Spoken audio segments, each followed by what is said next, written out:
It's Horror Movie Monday.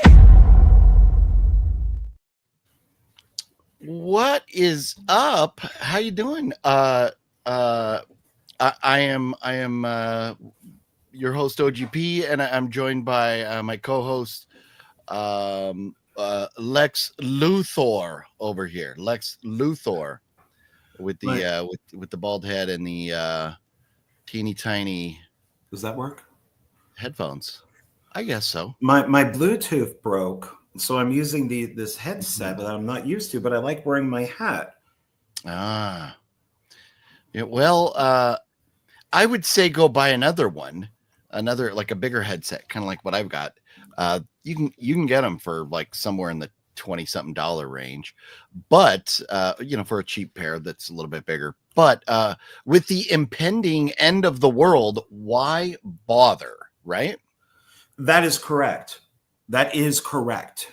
Yeah, it is. I mean, we're mere months away from the end of the world, and I was gonna do something, and I forgot to, and I don't know how to do this now.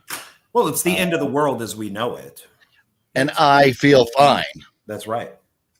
I do. I was hoping the end of the world would be COVID, but didn't happen. So still waiting for that asteroid, that same type of asteroid that took out the dinosaurs.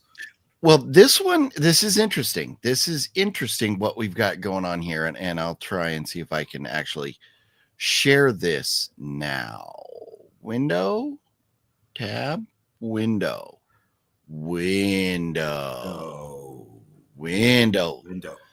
at that. Oh, let me make it more appropriate sized.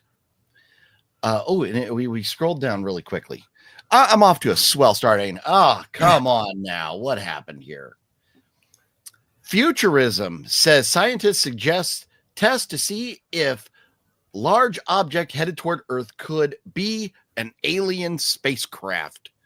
How do you feel about that, John? Is that the picture? Or is that just like a no? The picture that I shared on Instagram is the actual. They don't really have a picture because it's still so far away, but they're just guessing that it looks like Mr. Hanky the Christmas poo floating through space. Maybe it is Mr. Hanky. It may be. I'm hoping. I'm hoping. Maybe they bring Elvis back. So. Oh man, that would be great. Elvis and we could get Ozzy, and Ozzy be like, I fooled you. Yeah. Maybe get some John Lennon in there too. Oh, there you go. A lot of them. We'll bring them all back. But they say earlier this month, astronomers made a fascinating discovery, a mysterious object with interstellar origins, now dubbed as 31 Atlas, that's hurling toward the inner solar system at extreme speeds. As scientists race to get a better understanding of the rare visitor, it's only third confirmed interstellar object to have ventured into our solar system. Some intriguing theories have emerged. One particularly eyebrow-raising possibility beyond the mainstream suggestions of it being either a comet or an asteroid, as championed by Harvard astronomer and alien hunter Avi Loeb, is that 31 Atlas could have been sent by an intelligent extraterrestrial civilization. And anybody else who wants to dive in and learn more about the possibility of aliens coming our way, Google, and you'll find a lot of stuff. There's not many reputable sources out there yet, but this object has made news. There is an object coming toward the inner solar system at like 140,000 miles an hour. So it's moving pretty quickly. And it's supposed to pass by Earth or close to here in November. If it's aliens and they show up in November and they say, you know what, we're going to annihilate you. Thank you for getting the Earth nice and green and everything for us. And being mediocre stewards of the planet. Thank you for doing all that. But it's ours now. So we're going to send in giant creatures taller than skyscrapers. And there's nothing Tom Cruise can do about it. Or Ice Cube, apparently. Yeah. Yeah, that trailer for War of the Worlds looks really bad. What about Greta Thunberg? Maybe they want to talk to Greta Thunberg. How dare you? Might. Yeah, how dare you, aliens? dare How you? dare you? You don't invade our planet, aliens. No. If you're going to invade our planet, you do not use fossil fuels, aliens. No. Yeah. I think if aliens did visit us, it was a long time ago, and they probably went, screw this planet, they're just going to kill us. So if they Yeah. are coming back, it probably is to annihilate us, which would be perfectly fine. So Oh no, I don't want to be annihilated. Not yet. yeah, just Not start yet. from scratch, man. God flooded the earth. He destroyed everything. So why not have aliens come down and start from scratch all over again? How about a little bit further down the road after like me and all my offspring have passed away? That's too long, man. We need to start from scratch. We need I don't know, man. I don't know if I can do it. Let the animals and stuff take over the world. Let them take it again. So I was kind of thinking about something, and we'll pose the question to everybody watching as well. So if you're watching and you have a thought, let us know. I'd be very interested to hear. But John, imagine as we're preparing for the aliens to show up, and we need every bit of resources we can to fight off these aliens. All those resources include our sci-fi, our comedies, our rom-coms, our dramas. All those movies need to be recycled to be used as weapons to fight off these aliens. The only movies left on your shelves are horror movies. Now you've gone and the impending doom is upon us. We've gone and we've said goodbye to everybody. We've done everything we need to do. We closed out our bank accounts. We locked our car. We hung up our keys. We're putting our feet up, and we're going to watch a movie as we wait for the end of the world. And all you have are horror movies.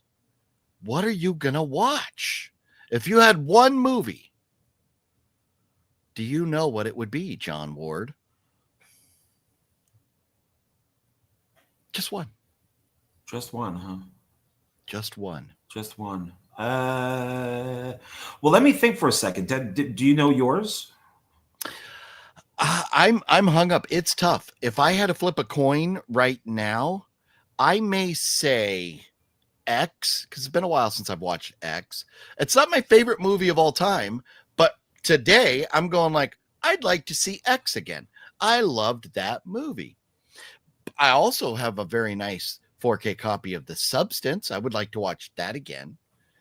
So maybe The Substance, or maybe X. But I think out of all the movies, I mean, I could say Halloween or, Friday the 13th, any number of great legendary franchises. But to me right now, I'm like, I would probably like to see X again. I would watch Xmas 1 and 2. Let's see. What would it be? I'm kind of just looking around at my stuff. If it's the end of the world, see, if it was the Rapture, I would watch the remaining, of course. But I don't know, maybe I gotta leave this planet, obviously, with watching some beauty. So maybe the first Resident Evil. Get a zombie movie, get some Mila, get some Paul W.S. Anderson in there, get some Michelle Rodriguez. Why not? Yeah. Resident Evil. Yeah, maybe the first Resident Evil movie. Sure. Nice. Okay. Yeah. And it's very funny that you think of you have, your favorite horror movies to me, and The Shining or Silence of the Lambs would be my favorites, but I've seen those so many times, and I'm just like, you know what? Today, I think I would like to watch X. I think that's how I would go out. Okay. I think I'd go out with X. Maybe even The Monkey. Even though I just watched it like a couple weeks ago, I may watch The Monkey again. But I think I'm leaning toward it. But it's just one movie. That's it. That's just it. One. That's it, man. 2 hours. You can't have a marathon. It is 10 a.m. tomorrow. It is 10 a.m. tomorrow when you're putting on this movie. And as we all know, as of 12 noon tomorrow. That's right. Say goodbye to the world as we know it. Hello? So, hello? Hello? So is anybody actually worried that the impending doom is upon us? Are these aliens out there? Are we going to be visited, and what will happen here? I mean, here's a question for a different show that we could talk all night about. But I'm going to throw that question out there just to frustrate John, because we can't talk about it too much. And that is, could you imagine the chaos of the religious world once aliens knocked on our back door? That's a problem, because if aliens exist, there is no God. We cease to be unique. So there is no God. We are just one of many. That's the problem. If aliens were ever discovered, but some people do say that that Jesus could be an alien. So, you know. Oh man, Jesus H. Christ, the things you say, John. Well, you know, the H does stand for Hitler. So it's true. Look at his birth certificate. Yeah, it's birth certificate. So anyways, we'll say hello to everybody here in the chat momentarily, but we'll kind of just talk about what we're going to talk about tonight really quickly. There are some interesting news stories, some things that have came out of San Diego Comic-Con in the world of horror that we'll kind of recap. If you missed my live the other night talking about San Diego Comic-Con and my experience there with that Phat Samurai guy and the sexy Sumo and Edgar and Sumo's daughter, I had a great time with them. We'll talk. There's something that we'll talk about that has a little bit to do with that, but that video is up there. And I did see, kind of previewing some of the comments, John, somebody in the comments watched your video where you talked about Megaforce with the star of the show and another gentleman who's just made, it's like a making of Megaforce or a documentary. What is that movie he made? It's a documentary making Megaforce. So it's a mega fan, and he made a documentary about Megaforce, which includes Barry Bostwick, the star of Megaforce. Nice. And I did watch that video in its entirety, even though you guys struggled at the end saying goodbye, because Barry left and Barry came back and Barry left and Barry came back.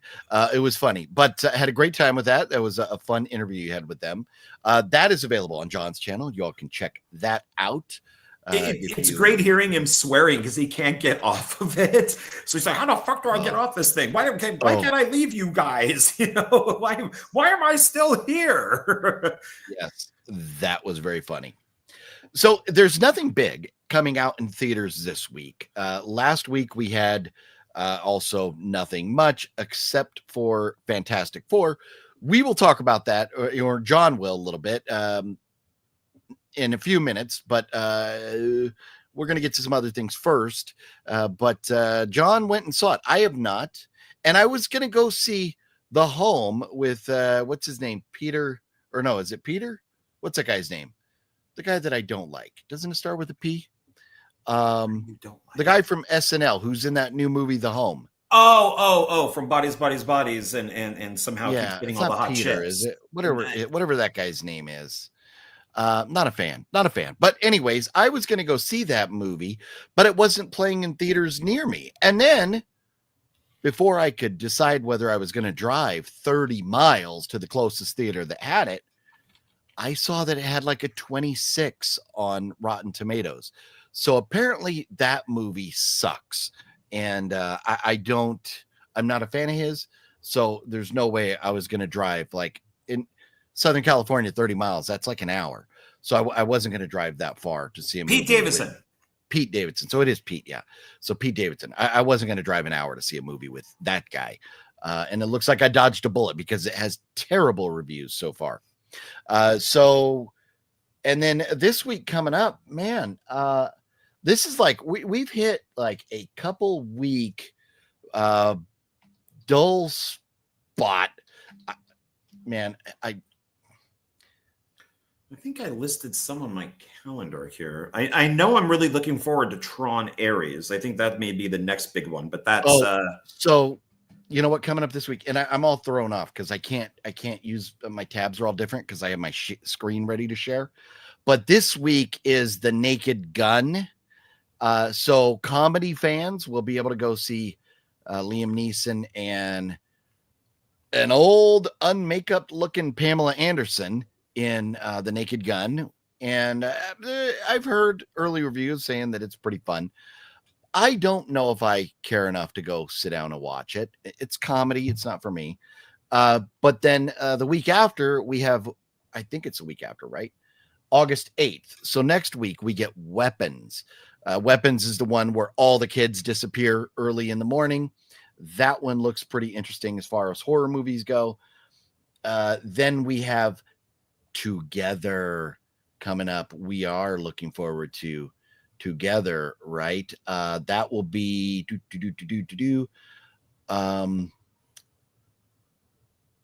why does it say today? Oh, come on, Fandango. I don't want to see it in theaters today. Oh, what's going on? Tuesday, July 29th. That's not out right now, is it? Together? Yeah. I thought it's like the end of the month. It's saying coming soon. And then I click on it and it's like showing there. I don't know. Man, I'm all wonky today. Forgive me, everybody. I changed the way my tab. Yeah. It's July 30th. So so it is coming out. Neon. Okay. Yeah. Well, United States. Yeah. I thought that was coming out later. Info, and I can't read about it. Okay. Well, Dave Franco, Allison Brie, years into their relationship, Tim and Millie find themselves at the crossroads as they move to the country, abandoning all that is familiar in their lives except each other. With tensions already flaring, a nightmarish encounter with a mysterious, unnatural force threatens to corrupt their lives, their love, and their flesh. So, Together, that's weird. I thought that was coming out at the end of the month, and Fandango's showing that it's like coming soon. So I don't understand what's going on with that. I thought that was later, but there is some other fun stuff coming too. Nobody 2 is coming before too long. So there is fun stuff coming, but just not this week in the world of horror. It's The Naked Gun if you're going to go to the theater. So let me get it together. Get it together, OGP. Just fucking get it together, damn it. Get it together, dude. I'm gonna skip all this stuff for a minute and we'll say hello to everybody, and then we'll get back into the news and everything. Deadpool fanatic, jumping in very, very early today, saying it's vamp time. What's up, Deadpool? How you doing? Everybody hit that thumbs up button if you would. Gail says can't be with us. Doctors put him on to fight a bacterial infection. Oh man, that sucks. Gail, I hope you get to feeling better soon, good sir. Yep. Jonathan, how's it hanging? What's going on, Jonathan? Happy Horror Movie Monday, my dudes. Says House of G Fam. Absolutely fantastic Megaforce interview with Barry. He's still so sharp. Thank you so much. Yeah, he was great. So yeah, very nice. Wicked Network, and that's the comment I saw earlier. So what's up, Wicked? Hello, John Ward. John Ward's in the chat. Fluffy Gamers here. Let's start the ruckus. Yeah, there you go. I say we start some ruckus. Is ruckus a name? It's capitalized. So is it a person? I think he's Joe Ruckus. I think he's referencing this song. Boo, John Ward, boo, not knowing. Let's start the ruckus song. A very hard week. Yes, Wicked Network. Rest in peace, Ozzy. Rest in peace, Hulk Hogan, Chuck Mangione, Malcolm Jamal Warner. Yeah, man. This was a tough week for Gen Xers. John, are you a Gen Xer or you? I'm the best generation. I'm Gen X, of course, the only one that truly matters. Okay. Yeah. Okay. I wasn't sure, like, if you were like, what's before Gen Xer? The one that all the millennials hate? It'd be boomers or before me. Oh yeah, I thought you were a boomer. No. No, I kid. I kid. No, I don't mind boomers, but I just think Gen Xers are the best. So no, and I don't mind boomers either. And then before them, the greatest generation. But or maybe a couple generations before them. Whatever. Millennials were the worst until Gen Z rolled around, and it's just like, my God, they're like the freaking king now, or millennials. I mean, compared not all of them, not Z. all of them. Those you watching, we're definitely not talking about you. Masashi, what's up? Moving right along. How about Fantastic Four? Sue wasn't a girl boss. Reed called the shots, and Johnny chased tail. We'll give John a moment to talk about that. Yes, I believe he mentioned that last week, and then I said, "Well, have you seen the movie yet?" Well, I did see the movie, and I will comment. Yes. Yeah, and will John eat crow? We shall see. Greg, what's going on, Greg? Michael McNally, Mr. Bones, or they say we're gonna penetrate you single file line. Oh, we're gonna penetrate you. Okay, so the aliens show up. We all got to get single file line so we can get penetrated. Is that what's gonna happen? Meow. Oh. My cat is like running all over the apartment, meowing. Nice. 1997, calling again. Heaven's Gate Gold. Yeah, no. I left that cold one day before we got the tennis shoes. Well, so. Glad to hear it. Yeah. Mine the asteroid. There you go. Yes, no. There are some asteroids out there they say would be worth more than every dollar on the Earth, and so maybe we should hop on that rocket. Aliens want our buttholes. You are right, Fluff. Is that what the alien? What's that? Is that what the B stands for? Yeah, the butthole. Yeah. Okay. The aliens will show up and we can have an 8-minute butt duel. Yes. Okay, so are we getting into butts now in Aliens? Okay, no. So I messaged Balzer, and then later on I accidentally butt dialed Balzer. And so I hung up and I messaged him and I went to type butt dial, but I missed the E and it came out butt duel, or I missed the whatever. So so I said, well, butt duel. So yes, we'll have an 8-minute butt duel, and 8 minutes, because that's how far I got into this infuriating movie I tried to watch yesterday. So an 8-minute butt duel. Yes. I have a feeling that us humans have been destroying the Earth. I think the aliens may not want to kill us. Yeah, maybe they just let us. They're like, oh, that planet's toast anyways. So they just keep on keeping on. Maybe that's what they do. One movie to rule the world. Does anybody have any thoughts what they would watch? Anyone else like the movie Legion with Dennis Quaid and Lucas Black? I've not seen it. John, have you? Legion? I know Legion with the Angels, the Archangels, which is like Terminator, but I don't know anything with Dennis Quaid. Oh, okay. You know, I got Basket Case. House of GFAM says Basket Case. That would be a good one. Basket Case is a fun movie. Fluffy just want everybody to know he's coming out of the closet. Masashi says City of the Living Dead. There you go. That is a good one. On your back door. What are the aliens going to land on my back door? I hope not. Could you imagine the tariffs on alien products? We're gonna make a lot of money. The aliens they're going to be paying us a lot of tariffs. They want to come in, and hopefully they do it right. We have a big beautiful wall, but there's a door, and these aliens got to come through that door. You can't just fly on in, everybody. Got to come through that alien door. Yeah. Okay. So Dennis Quaid is in this. I forgot about that. Yeah, it's Legion. Okay. It's like the Terminator, but with the Archangels. So which is pretty cool. So the woman is giving birth to the Messiah, and then they, which is kind of John Connor, and then the two angels, have to fight. So God wants them to basically have to prove themselves to God. So it's a good film. They made a TV show out of it. Nice. Brian says, what's up, OGP, Fluffy Gamer, John Ward, and everybody? Rest in peace, Ozzy Osbourne and Hulk Hogan. Brian, yes, rest in peace to those legends. Man, what a tough week for us. What's up with the Cinestalker? Cinestalker is he been down hanging out at I almost said Creep I.E. at San Diego Comic-Con, cranking out some videos. Any thoughts on Sinners? I think it was phenomenal. Very good. I think, to me, I give it 5 stars. It's a great movie, maybe 4.5 stars. But it being the length of it and stuff, I don't know if I'll watch again anytime soon, but I thought it was phenomenal. And John, you did as well, right? Yes, I will not give it 5. I have to give it 4.5 because the director did produce Ironheart, the Marvel TV show. Okay, there you go. Yeah. There you go. I saw the new Jurassic Park movie with my kid, and it was way better than I expected, and surprised there was no whole stuff in it that I didn't try and teach me. Oh, like probably, I think you meant to say woke stuff in it and it didn't try to teach me a lesson. No. Yeah. Well, there you go. That's good. Glad you had a good time. I'm a millennial, but closer to Gen X. I'm 42. Well, there you go. Wicked Network. Yeah, we'll let you slide. We'll bring you on in. I have my hands full taking care of my mom who had cataract surgery today. So far, Oh, she's wow. doing okay. Oh man. Well, yeah, Good I'm to hear. glad she's doing okay. And yeah, you definitely do have your hands full. Got to help her out. Got to help out your moms. Are you guys planning to see Weapons? I am. I definitely am. I thought it was coming out 2 weeks from now. I don't know what's it doing in theaters. I'm very confused here. Me too. Pick one movie is like picking my favorite band. I know it's very tough.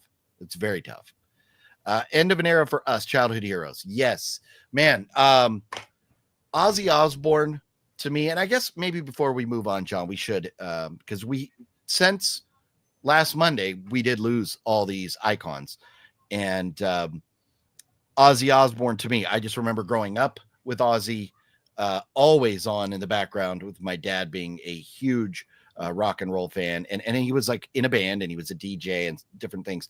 So as far back as I can remember hearing Black Sabbath and Ozzy constantly playing, amongst many other things. But he's so good and so much good music.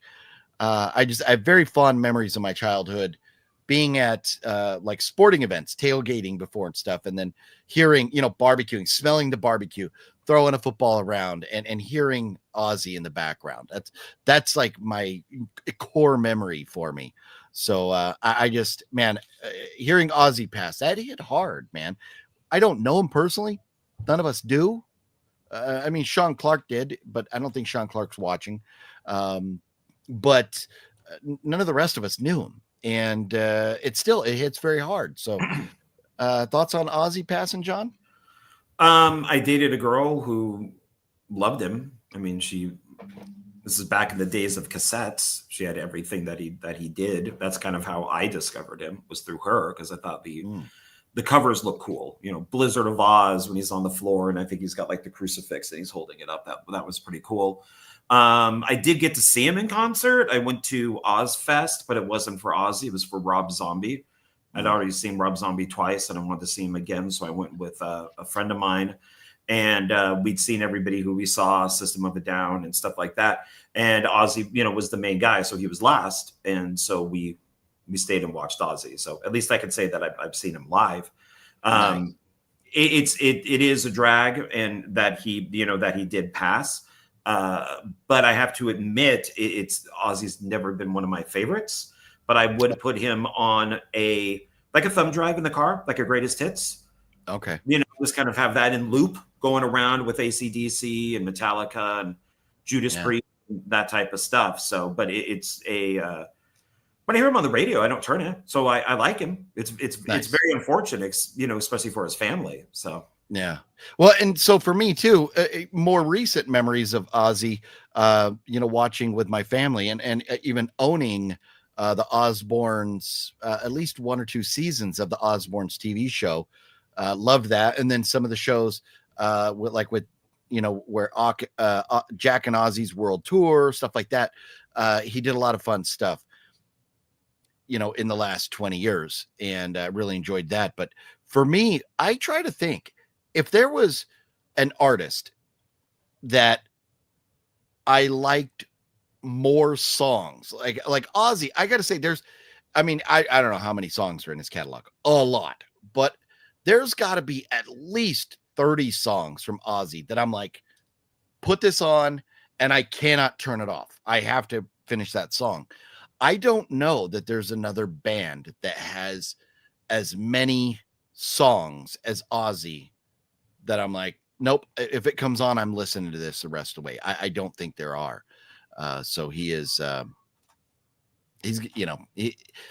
he got his last show. I think that was great. Everybody was happy. We all knew he was retiring. But somebody like that's given us so much, you just want to see him be able to rest and enjoy his retirement with his family and stuff. So very sad. And then Hulk Hogan, a couple days after that, it was Thursday morning that we got the news that Hulk Hogan passed. I'm not sure exactly when he passed, if it was Wednesday or Thursday, whatever. But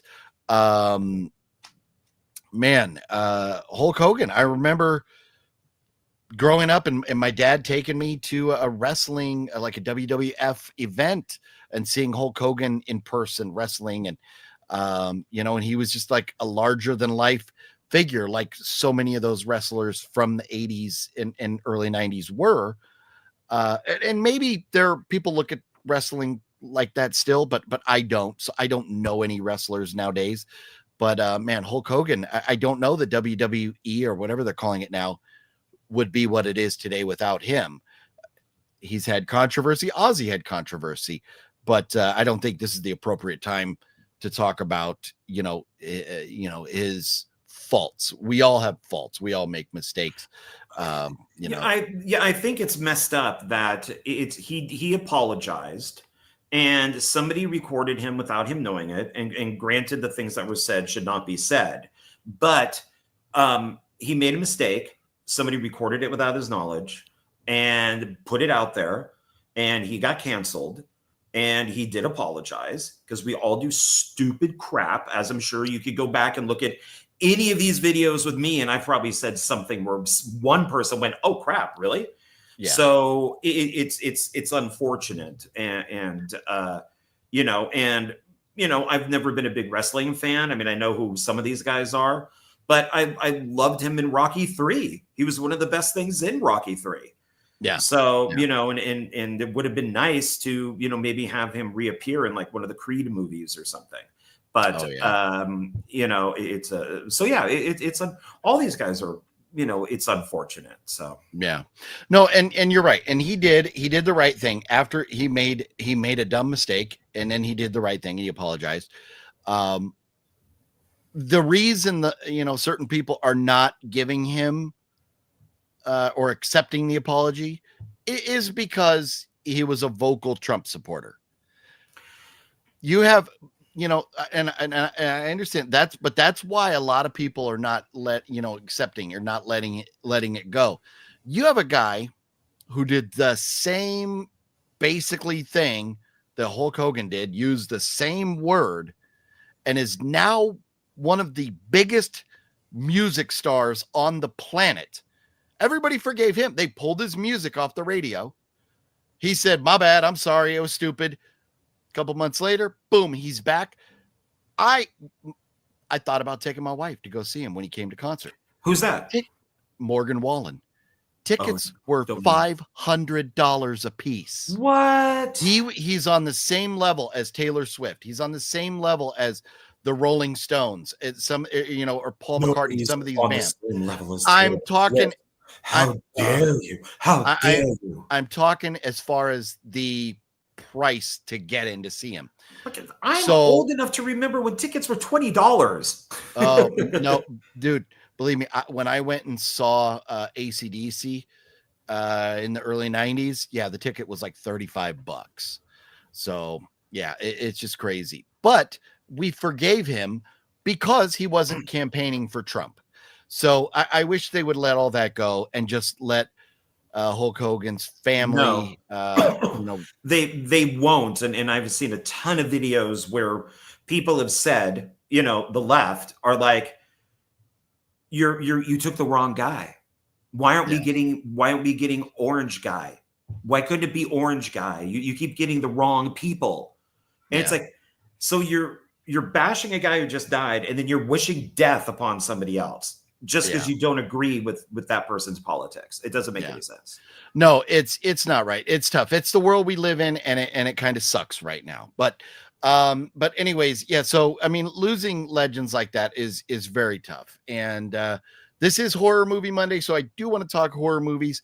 If I have any issues with the stream, if we're freezing or anything like that, please let me know in the comments. I'm not showing anything. StreamYard did some updates. It seems to be working better, but I am noticing the viewer count all over the map right now. And it's weird that we go up and down like 15 to 20 viewers at a time like this. So if anything goofy is going on the stream, please let us know. But we need to talk horror movies for us. House of Pain, best horror movie. Yeah, James knows what's up. You're looking at the assistant director for House of Pain right there. Or were you not AD on that? House of Pain? The movie Dusty filmed right here. Oh, is that good? I forgot what it was called. Technically, I guess yes. Yeah. Well, it was called something else. But I'm embarrassed to say it. But being that it was filmed at my house, I gotta own it, right? I mean, if you do watch it at the end when they open up the door and there's like the ram head, the devil type of thing. I put that all together. I'm operating the head, kind of moving it back and forth and stuff. So I kind of put it all because they couldn't figure out how to do it. But yeah, I guess technically, yeah. I got a question for you because I don't remember this. It says special effects by Miranda. Did Miranda come out for that? No. So this is what's confusing because I even brought that up to Dustin and I took a picture and showed it of, I do own that. They just grabbed, what it was is I asked Dustin, all the stuff that I brought out, all the props, Miranda had made. So I asked, can you give her like a props credit? Gotcha. Because, we're not paying her. She made all of them for basically my stuff. And so I brought out a skeleton. Well, no, not for that. That was for Axe Grinder too. But whatever I brought out, I just asked. And instead, they put on the back because I guess they just looked at IMDb and they put her name on there. So okay, yeah, so of course, maybe in the actual credits or whatever, you're listed as assistant director, and then. I don't know what the hell he'd list me as, but I mean, you only use my damn house. I think I would have got like at least a producer credit or something. And itty bitty little thing. Thanks. No, there's neither one of us are on this as expected. Yeah, whatever. I'm all over Axe Grinder too. I mean, I was really surprised about that. I was like, my God, maybe the guy actually liked me for a day and gave me all these credits. What's going on, Antonis? Hulk Hogan's tribute on Raw tonight took me out. I cried like a little bitch.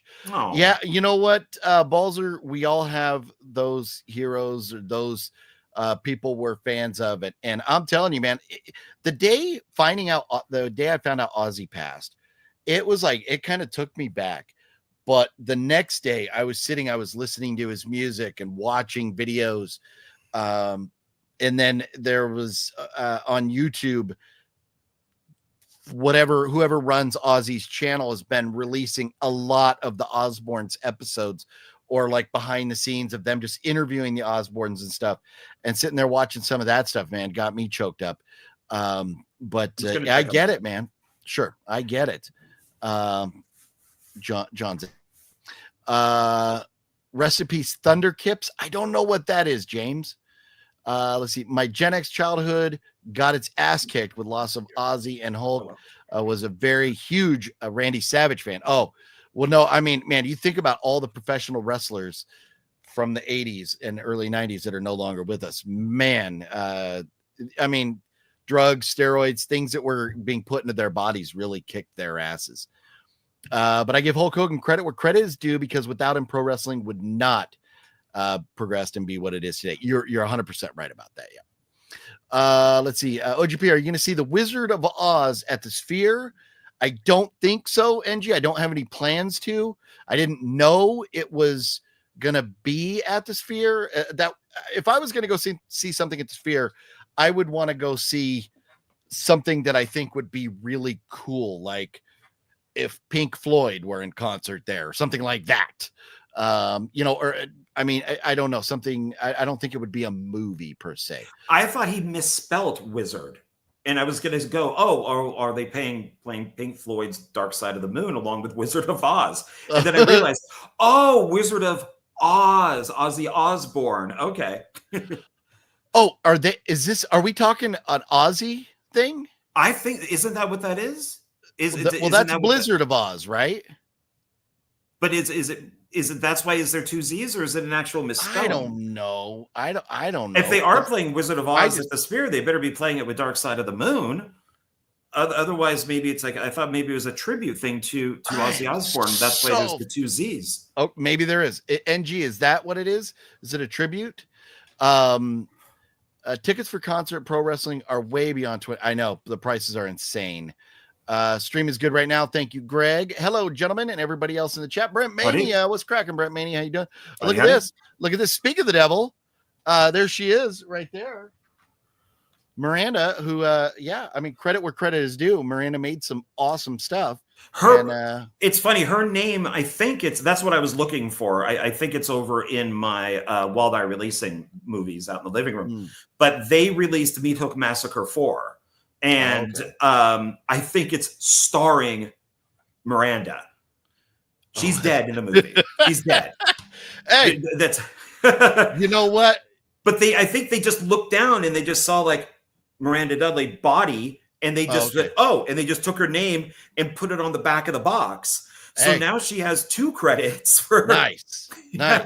You take what you can get in that industry. Take what you can get. That's right. But the funny thing is, when I bought this, I bought this at what was that store over in LA? It just closed down. It had been there forever and ever and ever. But the owner had the real long white hair. I can't remember the name of the Dark store. Delicacies. Dark Delicacies. And it was Dell. The owner of the store was Dell. So thank you for that, John. Sure. So I bought this, and I was with another guy who knows who Dusty is, and he was giving me all kinds of shit for buying this. And Dell was so happy that somebody finally took this out of his store. Isn't it signed? Isn't it like it an is? autograph? It is. I know, and I still need. I can get. Web Movie One knows tricks on how to get autographs off of things, so that's why I got. I don't know. I mean, I bought mine. I'll leave Brink on there, but leave Ferguson on there too. Why not? I mean, I think I bought mine for $1 when they had that big sale to get rid of the warehouse of all their movies. Yeah, so I paid like $17, but I mean, it's sad that you have to do that, but I was like, it's shot at my house. Like you would think that. When I did Aximus, everybody got a copy. When I made Aximus 2, everybody got a copy. When I made Meat Hook Massacre 4, everybody got a copy. I mean, everybody, and that's just because they're so cheap to get that it's, especially if you have them made at whatever that company is up in Reno, and you could just go, make me 20 copies, and then they ship it to you, regardless of the price. Yeah. You should. It should be part of your budget. Irregardless of the price. You should be giving everybody a copy. Yes. That is correct. But good to see you, Miranda. Hopefully you're doing well. Yay, Miranda. Hopefully you're not having to go to work tonight. OGB and John, thoughts on Silent Night, Deadly Night remake starring Rohan Campbell from Halloween Ends. So man, we're already 43 minutes in, haven't even touched the news over here. But there is somewhere in this, I moved in, screwed everything up, but I was going to talk about the Silent Night Deadly Night trailer. So maybe I'll just pull this up right now. Silent Night Deadly Night remake teaser trailer starts spreading the holiday fear. Have you seen this trailer yet, John?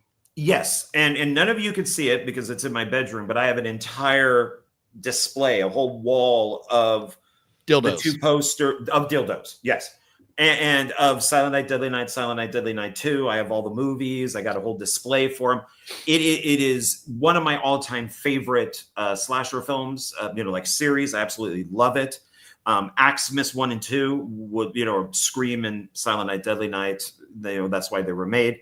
So I did see the trailer. I don't know. I like Silent Night that they did, which has very little to do with the original movie, but it was still a good film because Santa goes around with a flamethrower.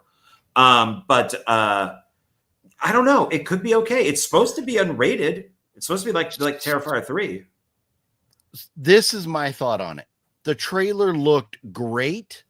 I did not get a Silent Night Deadly Night vibe off of the trailer, though. I think Silent Night Deadly Night, I think first thing I want to see is the store. I mean, obviously, I want to see, are killer and stuff, but I want to see the store, and I didn't pick up on that. I just didn't get the vibe, but it looks like a good movie. We'll see. We'll see. I think, yeah, it's going to take a lot to beat the first one, and I love the second one. I think I like the second one better than the first one. But I have a signed autograph poster from Eric Freeman for Silent Night, Deadly Night Part 2 and hanging up in my room. So nice. Earlier this year, the entertainment studio Cineverse, the company behind the Terrifier franchise, went into production on a remake of the classic Christmas slasher movie Silent Night, Deadly Night, with writer-director Mike P. Nelson from the Wrong Turn reboot. No. Well, we'll see. Cineverse and Bloody Disgusting, its horror division, are teaming with iconic events releasing to bring Silent Night, Deadly Night remake to the theater on December 12th. So perfect time. We love Christmas movies at Christmas time. So, and tonight we're celebrating Christmas in July because a teaser trailer for the film has dropped online. You can check it out in the embed above. You all can go to Joe Blow or just Google or go to YouTube and find the trailer. I can't play it here. Directed by Charles E. Oh, okay. We're talking about the original Silent Night, Deadly Night has the following synopsis. Charles E. Silent. Yeah. Okay, so here's the remake synopsis. A reimagining of, stop with these. A reimagining of the controversial 1984 cult horror classic when Billy witnesses his parents' grisly murder on Christmas Eve at the hands of Santa. It ignites a lifelong mission to spread holiday fear. Every Christmas, he dons a jolly red suit and delivers a blood-soaked massacre to feed his twisted sense of justice. This Christmas Eve, Billy wants to know, have you been naughty? So, I don't know. The trailer looks good, but like I said, I just didn't get the vibe of Silent Night, Deadly Night from it. So we will have to see. Will see. I was not a fan of the Wrong Turn remake. I like the last 15 minutes of it, maybe. It's not Wrong Turn. It's a completely different movie. You could say it's, I don't know, Sam's Wedding Night. It'd be the same thing. But that last 15, 20 minutes was pretty good. So that scares me a little bit. And Silent Night, Deadly Night is the original. It was accidentally a hit, a cult, becoming a cult film and its status and everything. And Silent Night, Deadly Night 2 kind of played off that. So I don't know. I don't think Terrifier was meant to be as big as it was, and it probably surprised everybody. So I think anytime you make, anybody who cares about the movie they're making hopes that it's going to be. Well, you're going to hope, but you don't. That's why when you have something, okay, Freddy Krueger, I don't think Wes Craven ever thought would be a hit. So what does he do? He makes Shocker, which was not a hit because he wanted to make the new Freddy.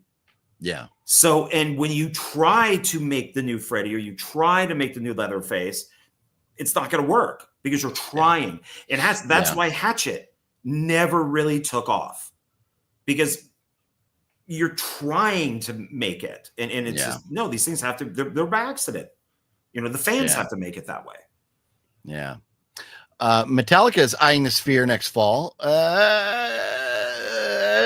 I don't know if I have it in me to pay. Man, if they play Load and Reload, I am there. That's it's funny when they played at Ozzy's Back to the Beginning concert there earlier this month.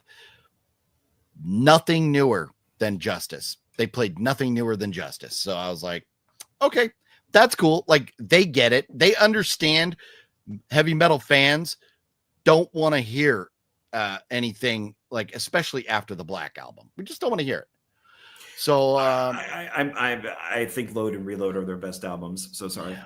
I absolutely love those albums, including I Disappear, which is also don't love Ozzy Osbourne.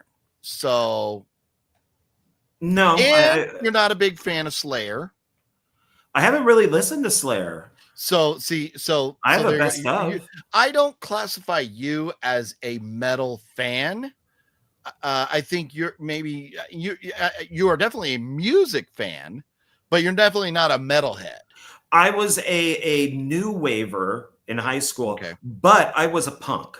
So I listened to punk music. I went to the Dead Kennedys. I've seen a lot of punk back in the day. You know, I went to the Ramones. I mean, a lot of people consider them to be punk. So it's I was a punk, but I also kind of went into new wave also.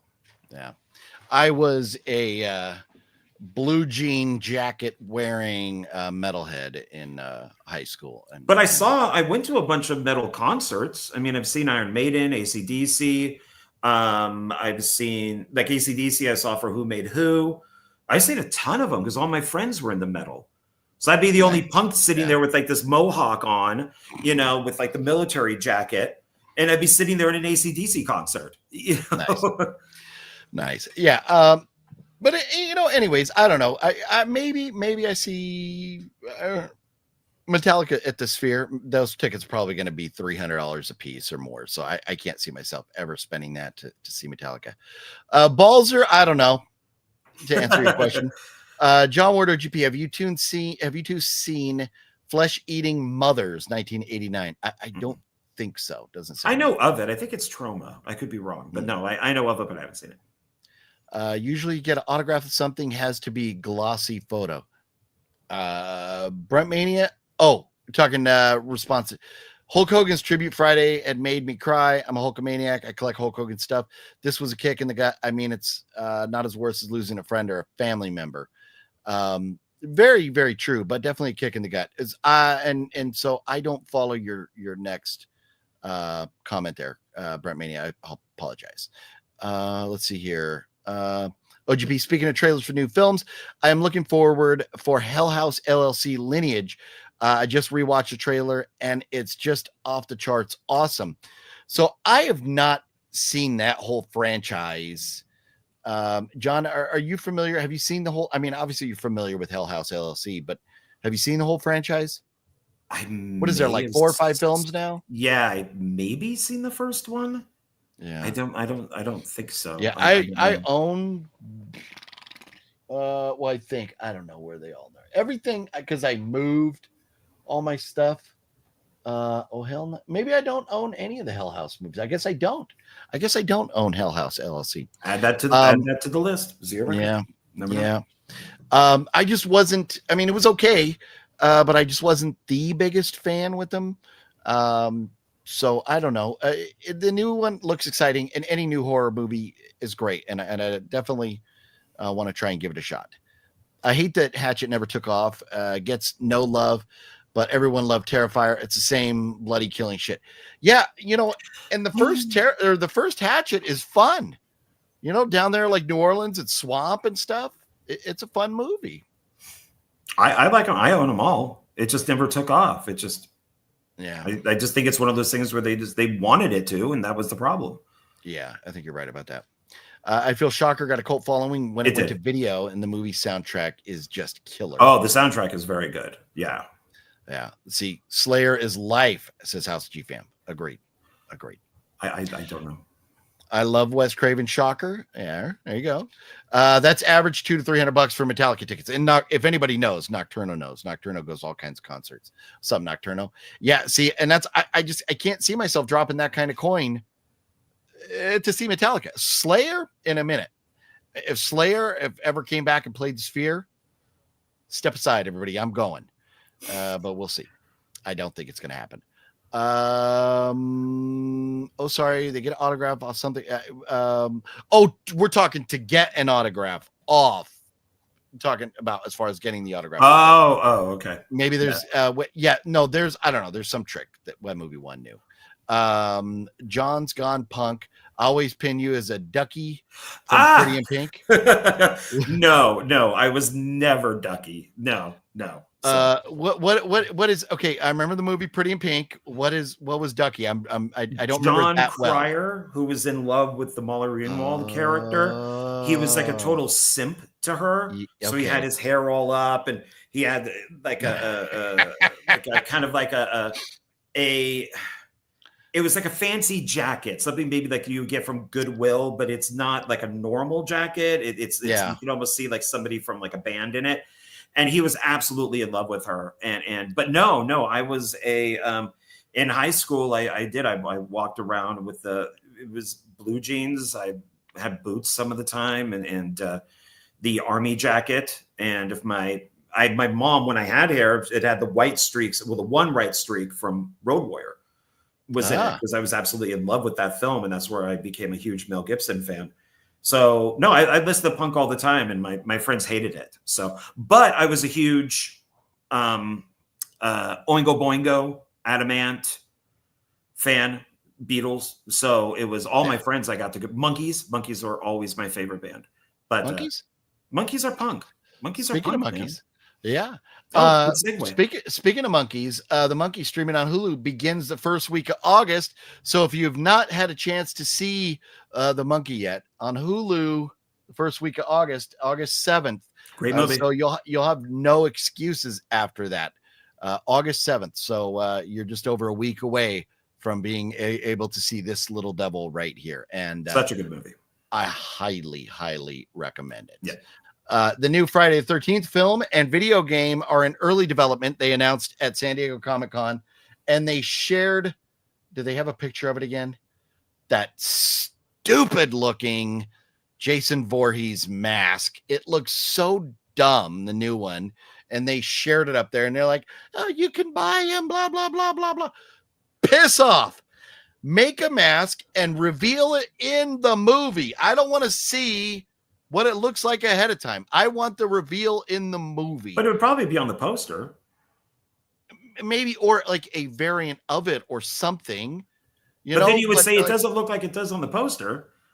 Why doesn't it look like the poster? I wouldn't say that. I'm not that guy. That maybe that's the it doesn't match the book guy in you saying. I don't think that they should be showing stuff like that unless it's absolutely 100% what it's going to be. And that's where I'm at. My thing is, you're talking, oh, we're in early development. What does that mean? That means somebody said, I want to do it. That's early development. And early development on a movie and a video game, just finish the show. But it says the Sweet Revenge teaser wasn't the only Friday the 13th reveal at San Diego Comic-Con last night. Horror Inc. Vice President Robbie blah, blah, blah confirmed that a new sequel film and video game are in early development. And I'm telling you, if they come out and do a reboot of the Friday the 13th franchise, I'm going to lose my shit. We don't need a reboot. We've had, what do we have? 12, 13 movies so far, something or whatever it is now. Make another Friday the 13th movie, please. Just make another one. That's all we want. We don't need, if I don't want to see somebody redo the original. That would just drive me nuts. I can tell you that a new sequel movie and new sequel game are at the top of our list. It's where most of our energy is going right now. And I can tell you finally we're in a position to deliver on that.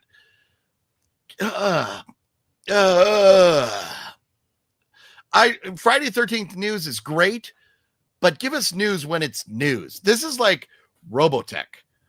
I know most people are going, what the fuck is Robotech, OGP? But Robotech was my favorite cartoon as a kid. Sony Pictures bought the rights years ago to make a live action movie. What the fuck? I mean, they bought the rights. It's been over 10 years. And they're sitting on it and sitting on it and sitting on it. Make the damn movie. And no, Robotech shows up at Comic-Con every year and talks about, oh, we had these new action figures out. It's the same shit you've been releasing. This is the 40th anniversary of Robotech. The same shit you've been releasing for 40 years. Give us something new. And that's Friday the 13th. Just shut up until you got something new. So, and again, Joe Blow, as well as Bloody Disgusting, talking about that.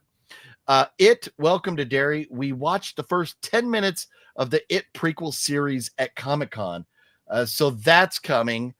I don't know if I give a shit. What is that? I think he's supposed to be jacked up intentionally. That's a boy. He looks like from Superman flying. That awful picture of Superman flying to the camera with his eyes are all messed up. Oh, I haven't seen that. In addition to debuting the It Welcome to Derry teaser trailer, creators Andy Muswilly and Barbara Muswilly shared the first 10 minutes of the premiere at San Diego Comic-Con. That footage will not be available online. You'll have to wait until the series premieres in October on HBO Max. So here's a rundown of what was shown. If you want to know, go read it. Welcome to Derry. I don't give a fuck. I'm not the biggest It fan. It's okay. But prequel on HBO. John, do you care? I like the original It from the 80s. The new one was okay. But It was I mean, okay. I'll check it. I mean, I'm a big Stephen King fan. So I'll at least watch the first episode and see how it is. But is it necessary? Absolutely not. No. We did not need this. Yeah. Well, what about this? Texas Chainsaw Massacre bidding war competitors Osgood Perkins and JT Molnar share updates. So apparently there's bidding still going on. I'm not going to get into the whole update on it, but we know the Texas Chainsaw franchise is up, and they had a list of several different people that wanted in to make the next Texas Chainsaw movie. I love the fact that Osgood Perkins is involved in this still. Everything he's touched turns to gold. John, do you want me to read about it? Do you care enough? Or do we wait until we actually get some solid? I think we wait, because from what I saw with Osgood Perkins is he's just going to be a producer if he gets it. So well, that'll suck ass. Yeah. Look at this. Terry, what's going on, Terry? And thank you so much. Look at this. $35 super chat. Terry, you rock. Wow, that is awesome. It is very awesome. Hey, OGP, best takeaway memory from San Diego Comic-Con. Oh, and my favorite End of the World DVD would be a Hammer film box set. Well, there you go. That going back to the Hammer films, you can't go wrong. You cannot go wrong with those. But what Hammer film, though? If it's only one movie, what Hammer film? Cobra. I think he's going way back, though, right? I think he's probably going back to the 60s or something. Oh, yeah. Peter Cushing, Christopher Lee. So, yeah. Yeah. Wasn't Cobra like the end of Hammer? Like right there at the end. Stallone's Cobra, wasn't that the end? No, that's Canon. Fuck, my fault. It was okay. But that was the end of Canon. I got my movie companies mixed up there. Forgive me. But yeah, no, going back to like Dracula and stuff like that way back in the day, that can't go wrong there. No. But man, I'm just blown away. $35 super chat. Terry, that's awesome. You absolutely rock. Thank you so much. Anytime somebody digs into their pockets to support the channel, I am always humbled and very much appreciative. And Terry has done that a couple times now. He did a PayPal donation a couple weeks ago, and now this. So thank you so much, Terry. And also, I needed to mention Jeff. It's scrolling down there. But last week before the show, Jeff sent a $10 PayPal donation that I didn't catch until after. So I need to say a big thank you to Jeff for doing that as well. Terry, Jeff, you guys rock. Absolutely rock. You rock.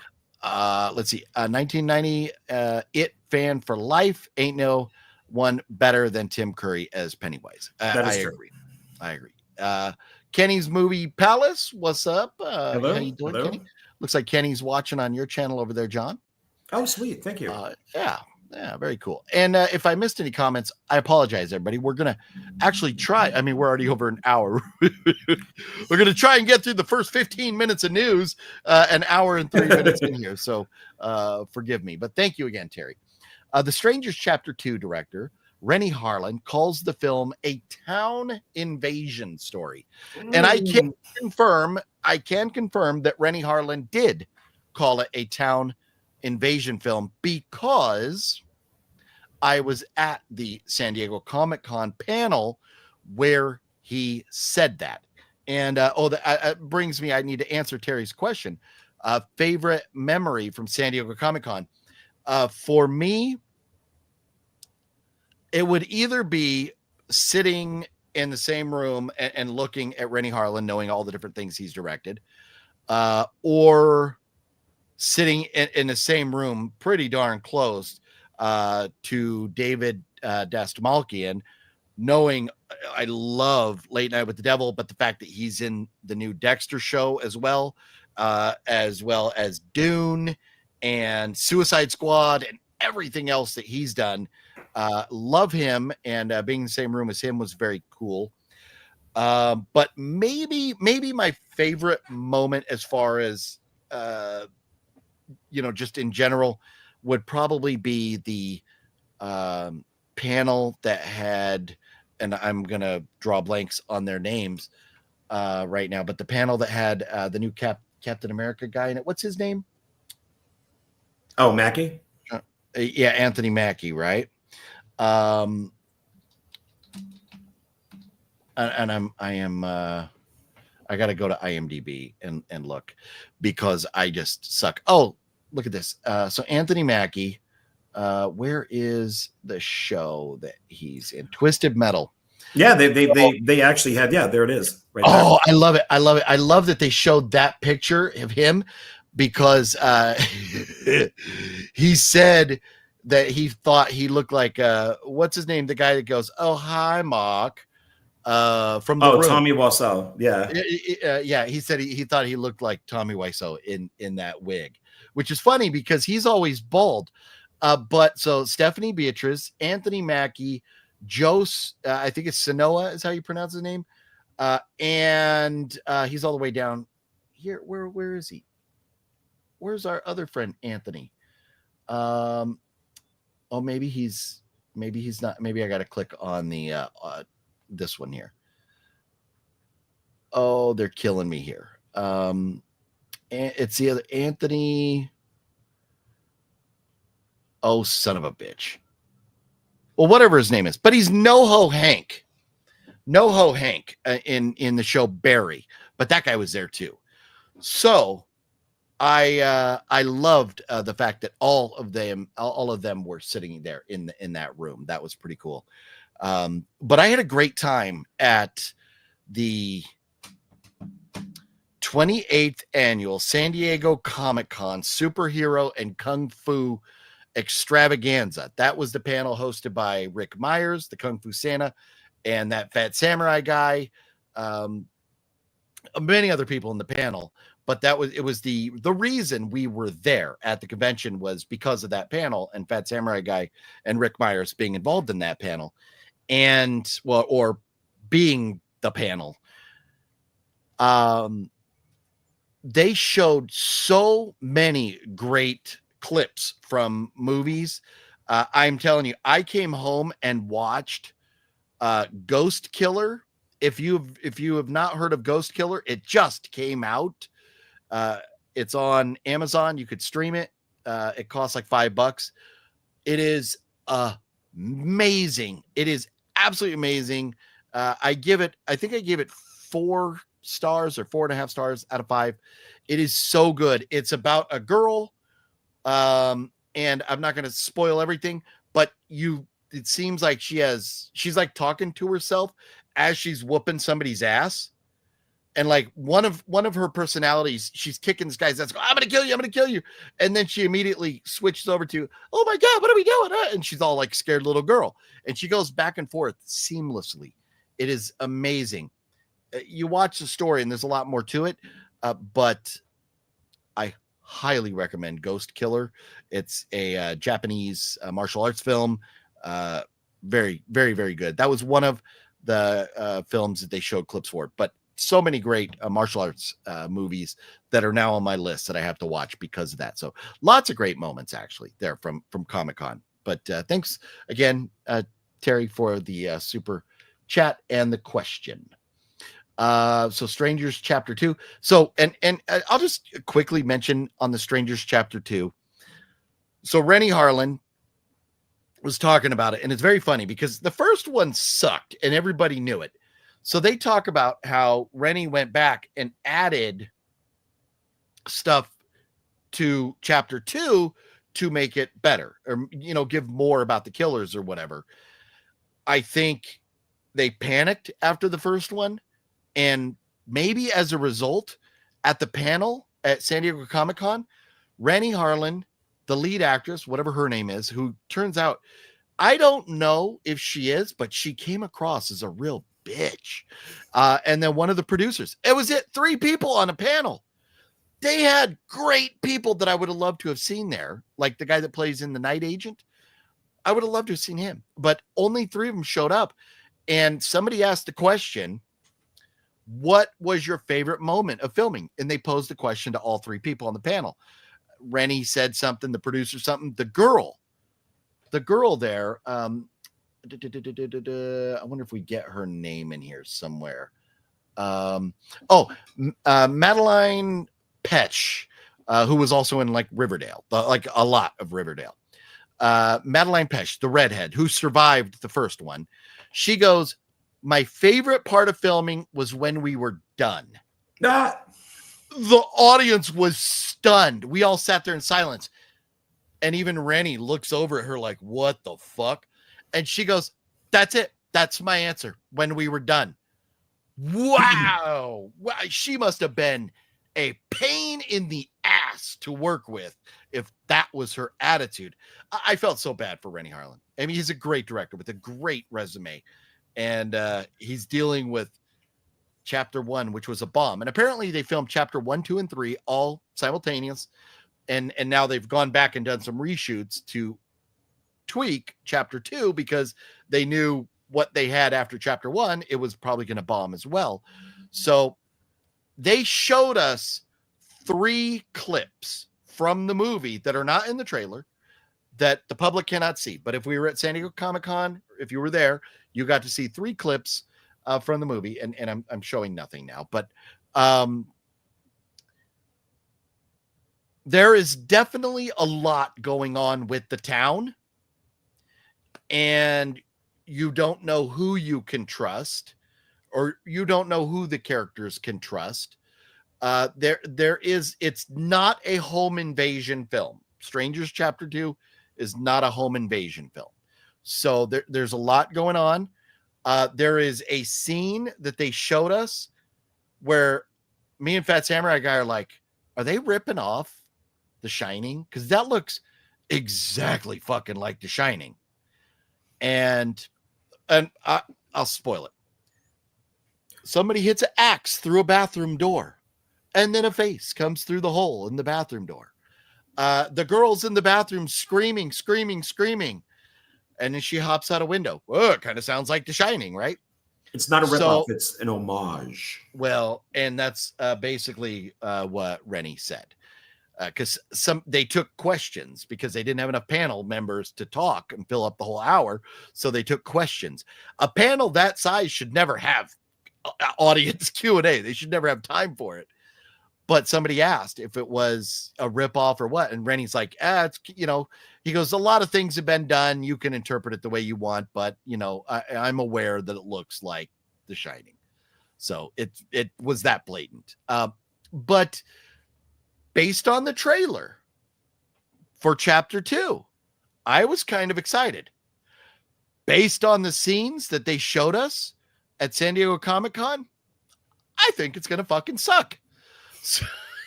So, John, have you seen the trailer for chapter 2? No, I own the first 2 movies, and then I own chapter 1. I like Pray at Night better than the first film, and I thought chapter 1 was an utter waste of time. Oh yeah, it's a complete remake. It's just a complete remake. They should have, because we all thought, because it said chapter 1, that it was a prequel. So I always thought, and I've said this a couple of times, you make it a prequel, you have maybe one of the killers with like the iconic mask. Yeah. You have two different masks, and throughout the 3 movies, that leads up to the strangers. Yeah. And by that point, you then have the 2 girls and the guy, and maybe you see them walking up to that door, and then they're walking towards it, and then it cuts. So then you can watch the one, the strangers right after it. I think I even mentioned something like the town should be all of them should be in on it. They should all be the strangers, let's say. But I think this was a waste of time, and they could have done something interesting, and it's not. So I will tell you what the intent was and why chapter 1 was what it was. They loved the first Strangers. They wanted to make the Strangers franchise in that town with that story and expand upon it.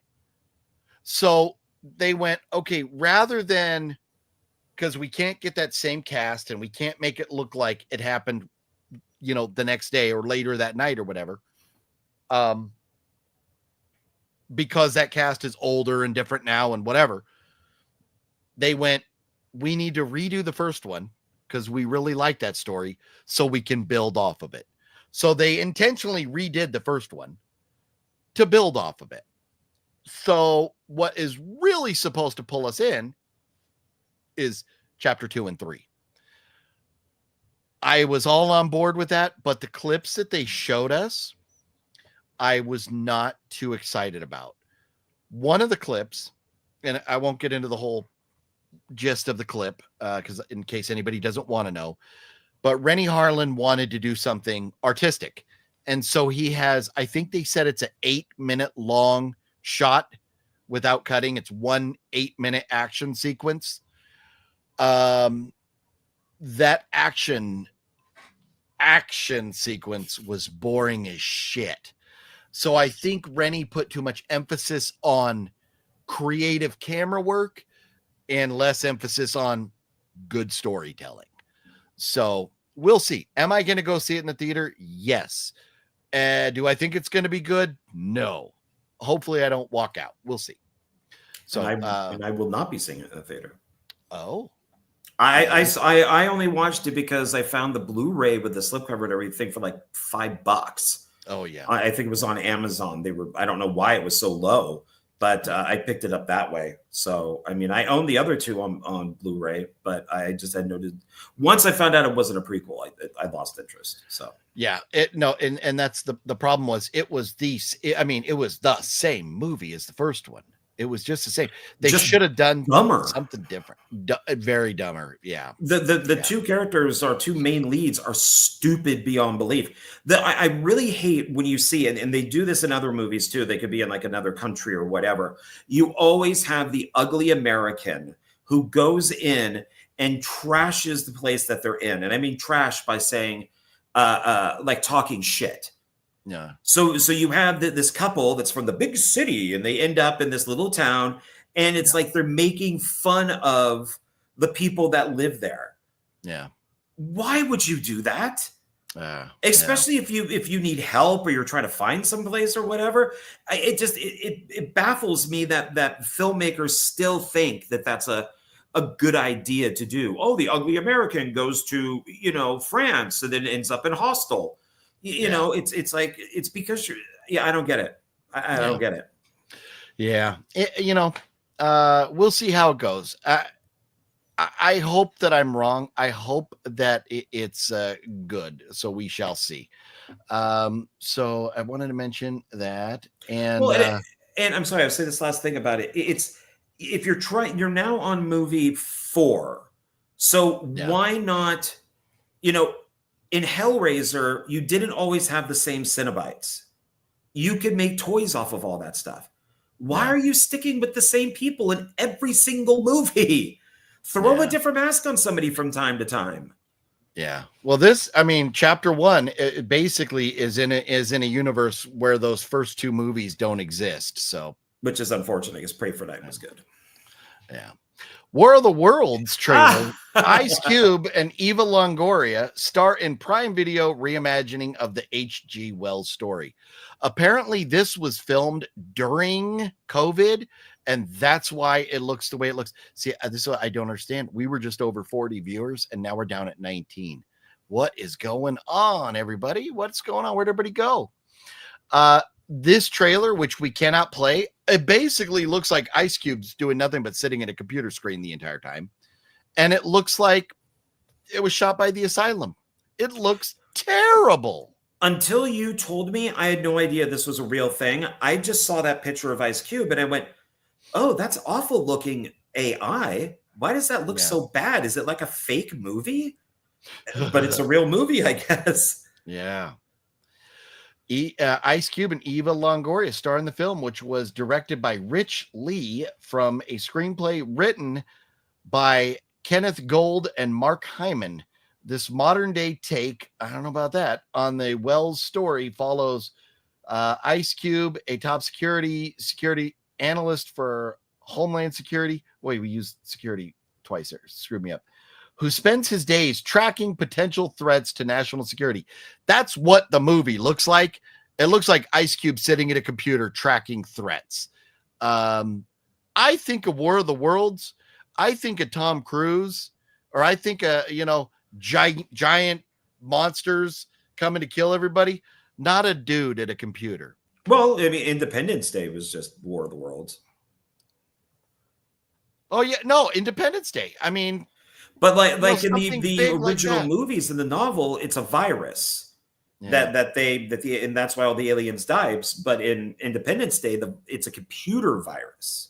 Yeah. See, it's updated for that time period. So maybe Ice Cube behind his computer can create some sort of virus that will take them out. I don't mind them doing something different. I mean, even if you look at something like Orson Welles' radio broadcast, you could do that as a found footage movie, you know? And so I have no problem with them doing something different. Just do something good, something, not sit at a computer. It looks pretty terrible. I can't believe they're doing that. But July 30th, so I think we're just a couple days away on Amazon Prime. If you want to watch it, have fun. Hard pass for me.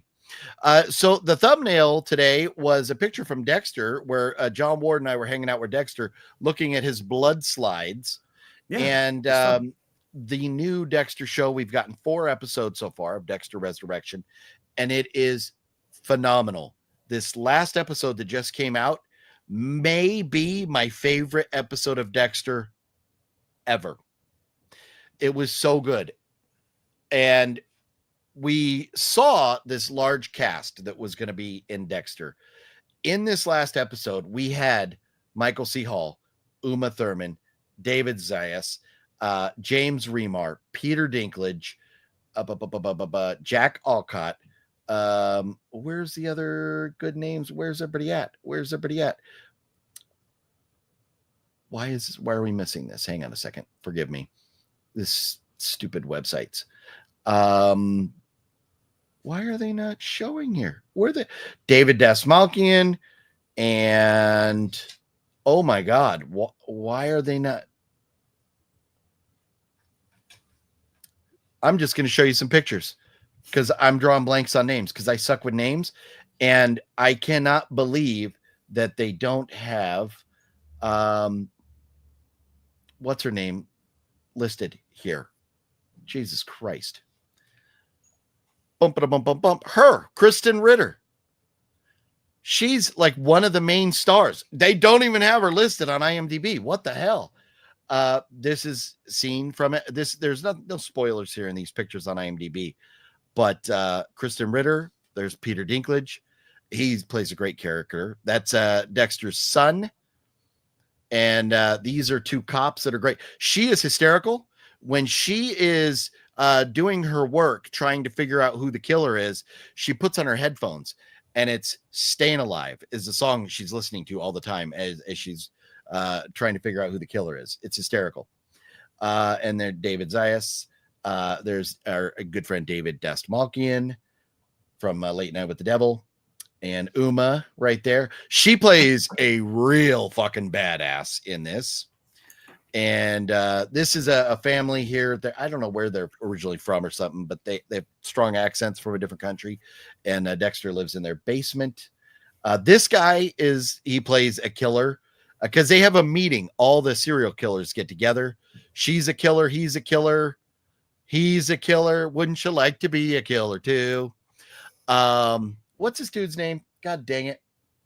Why am I drawing a blank? He's Doogie Howser, right? Is it? That's Doogie Maybe. Howser. Yeah. No, well, I know it is. God dang it. Whatever his name is. They don't have him listed here. Michael C. Hall. How do you not have him listed? Whatever his name is. But anyways, they're all killers and they all get together for dinner. it's epic. I just want everybody to go watch Dexter Resurrection. If you have not seen all the other Neil Patrick Harris, thank you, Reggie. God, I suck with names. If you have not seen all the other Dexter shows, if you start this season, you will be spoiled or missing things. Maybe things won't make sense, but man, it's so good. And I really, really want everybody to go check it out. But now we should talk about this. I've been ranting and rumbling and talking, and I haven't given John much chance. I thought that was just going to open up. Microsoft Bing, you suck. Can I just say that? Can I say Microsoft Bing sucks? You just did. Okay, good, because it does. I want Google, but when the stupid Microsoft thing makes us look at this. Fantastic Four scores Marvel's first 100 million box office opening of 2025.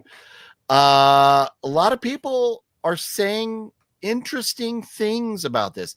I have not seen it. I have no desire to see it. John, tell me why I'm wrong, or am I? It is the absolute opposite of what we've been hearing. And Jonathan Moody left a message with me, a voicemail saying that he is going to stop watching all of these YouTube videos and channels that have absolutely no information on this. They say that Sue is the leader. She's not. They say that Johnny Storm is a cuck. He is not. It's different from all the other ones, which doesn't make it bad. Pedro Pascal, I do think, is miscast, but and I just think that he's a freaking weirdo to begin with, and I'm tired of him. I have fatigue. Yeah, enough of him. Yeah, he's just a weirdo, but he's a good actor, and they're really trying to. I heard somebody else say this too, that they're really trying to play him off like Burt Reynolds, because he's got the mustache and everything. But it is a good film. I like Superman better, because I'm more of a DC Superman guy. But I thought it was good. I thought Ben Grimm, the Thing was good. They even have the robot, like Kirby the Robot from the cartoon, because they didn't want to have Johnny Storm because they didn't want kids lighting themselves on fire. So they knocked him out and brought in the robot. So it's nice seeing the robot in there. So is this guy with fire in his hand not in it? No, he wasn't in the cartoon. So they for kids. So they brought in the robot to replace him, but now this has everything. He's in it. He's still into. If you look at the Chris Evans version, yeah, Chris Evans is a narcissist. He's egotistical. He hits on women all the time. It's what I guess at the time they thought Storm would be. And this guy, and I don't know their names, so I'm just going to call them their characters. But Johnny Storm is. He does that. He does do some of that. He does do a lot of show because he's got the fire. He talks about women and all that stuff, but he's just not a dick. He's not. And the Thing is good. And the problem is that Reed, Pedro Pascal, Reed Richards he's supposed to be the smartest man in the world, but he does some dumbass shit, which doesn't make a lot of sense for the smartest man in the world to. And this isn't spoiling anything, but they try to move Earth. And a lot of people out there said that, well, that's the dumbest thing in the world, because what about the moon? Well, if you pay attention to the film, the moon is brought up twice, that it's in this field that's with the Earth. But if you take the Earth and move it to another solar system, whatever is in that solar system is going to get all messed up. So it's like, for the guy who's really smart, it's a dumb thing, unless maybe he's just being desperate. I liked it. I would say probably 4 out of 5. It's not including Deadpool and Wolverine, which I think is the greatest Marvel movie ever made. It's probably the best thing since Endgame. And I have a lot of problems with Endgame to begin with, and with Captain Marvel, because that's when Kevin Feige officially took over, and everything went, it turned into the MCU. But it's definitely worth seeing. I liked it.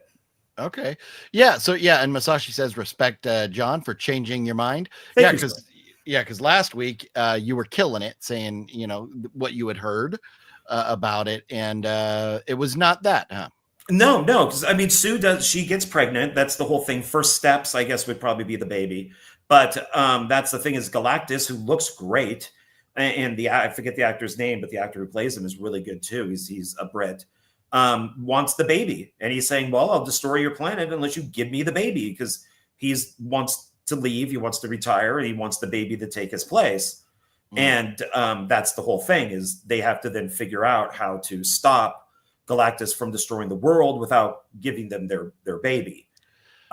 So where does Silver Surfer come into all this? Because I like Julia Garner. That's another thing. She's not in the movie that much. She's based off of a character that is really only in like one comic or one graphic novel. The character, I believe, dies. A lot of people had an issue because they said that it was like, DEI woke, that it's a woman. Okay, maybe it is, maybe it isn't. I don't know. There are other female Silver Surfers that people like better, but she is the one that goes from planet to planet, letting people know, hey, your planet's going to be destroyed. Your planet's going to be eaten up by Galactus. So say your goodbyes. And so Johnny tries to connect with her and flying next to her and stuff. And because I guess they're supposed to be around the same age technically.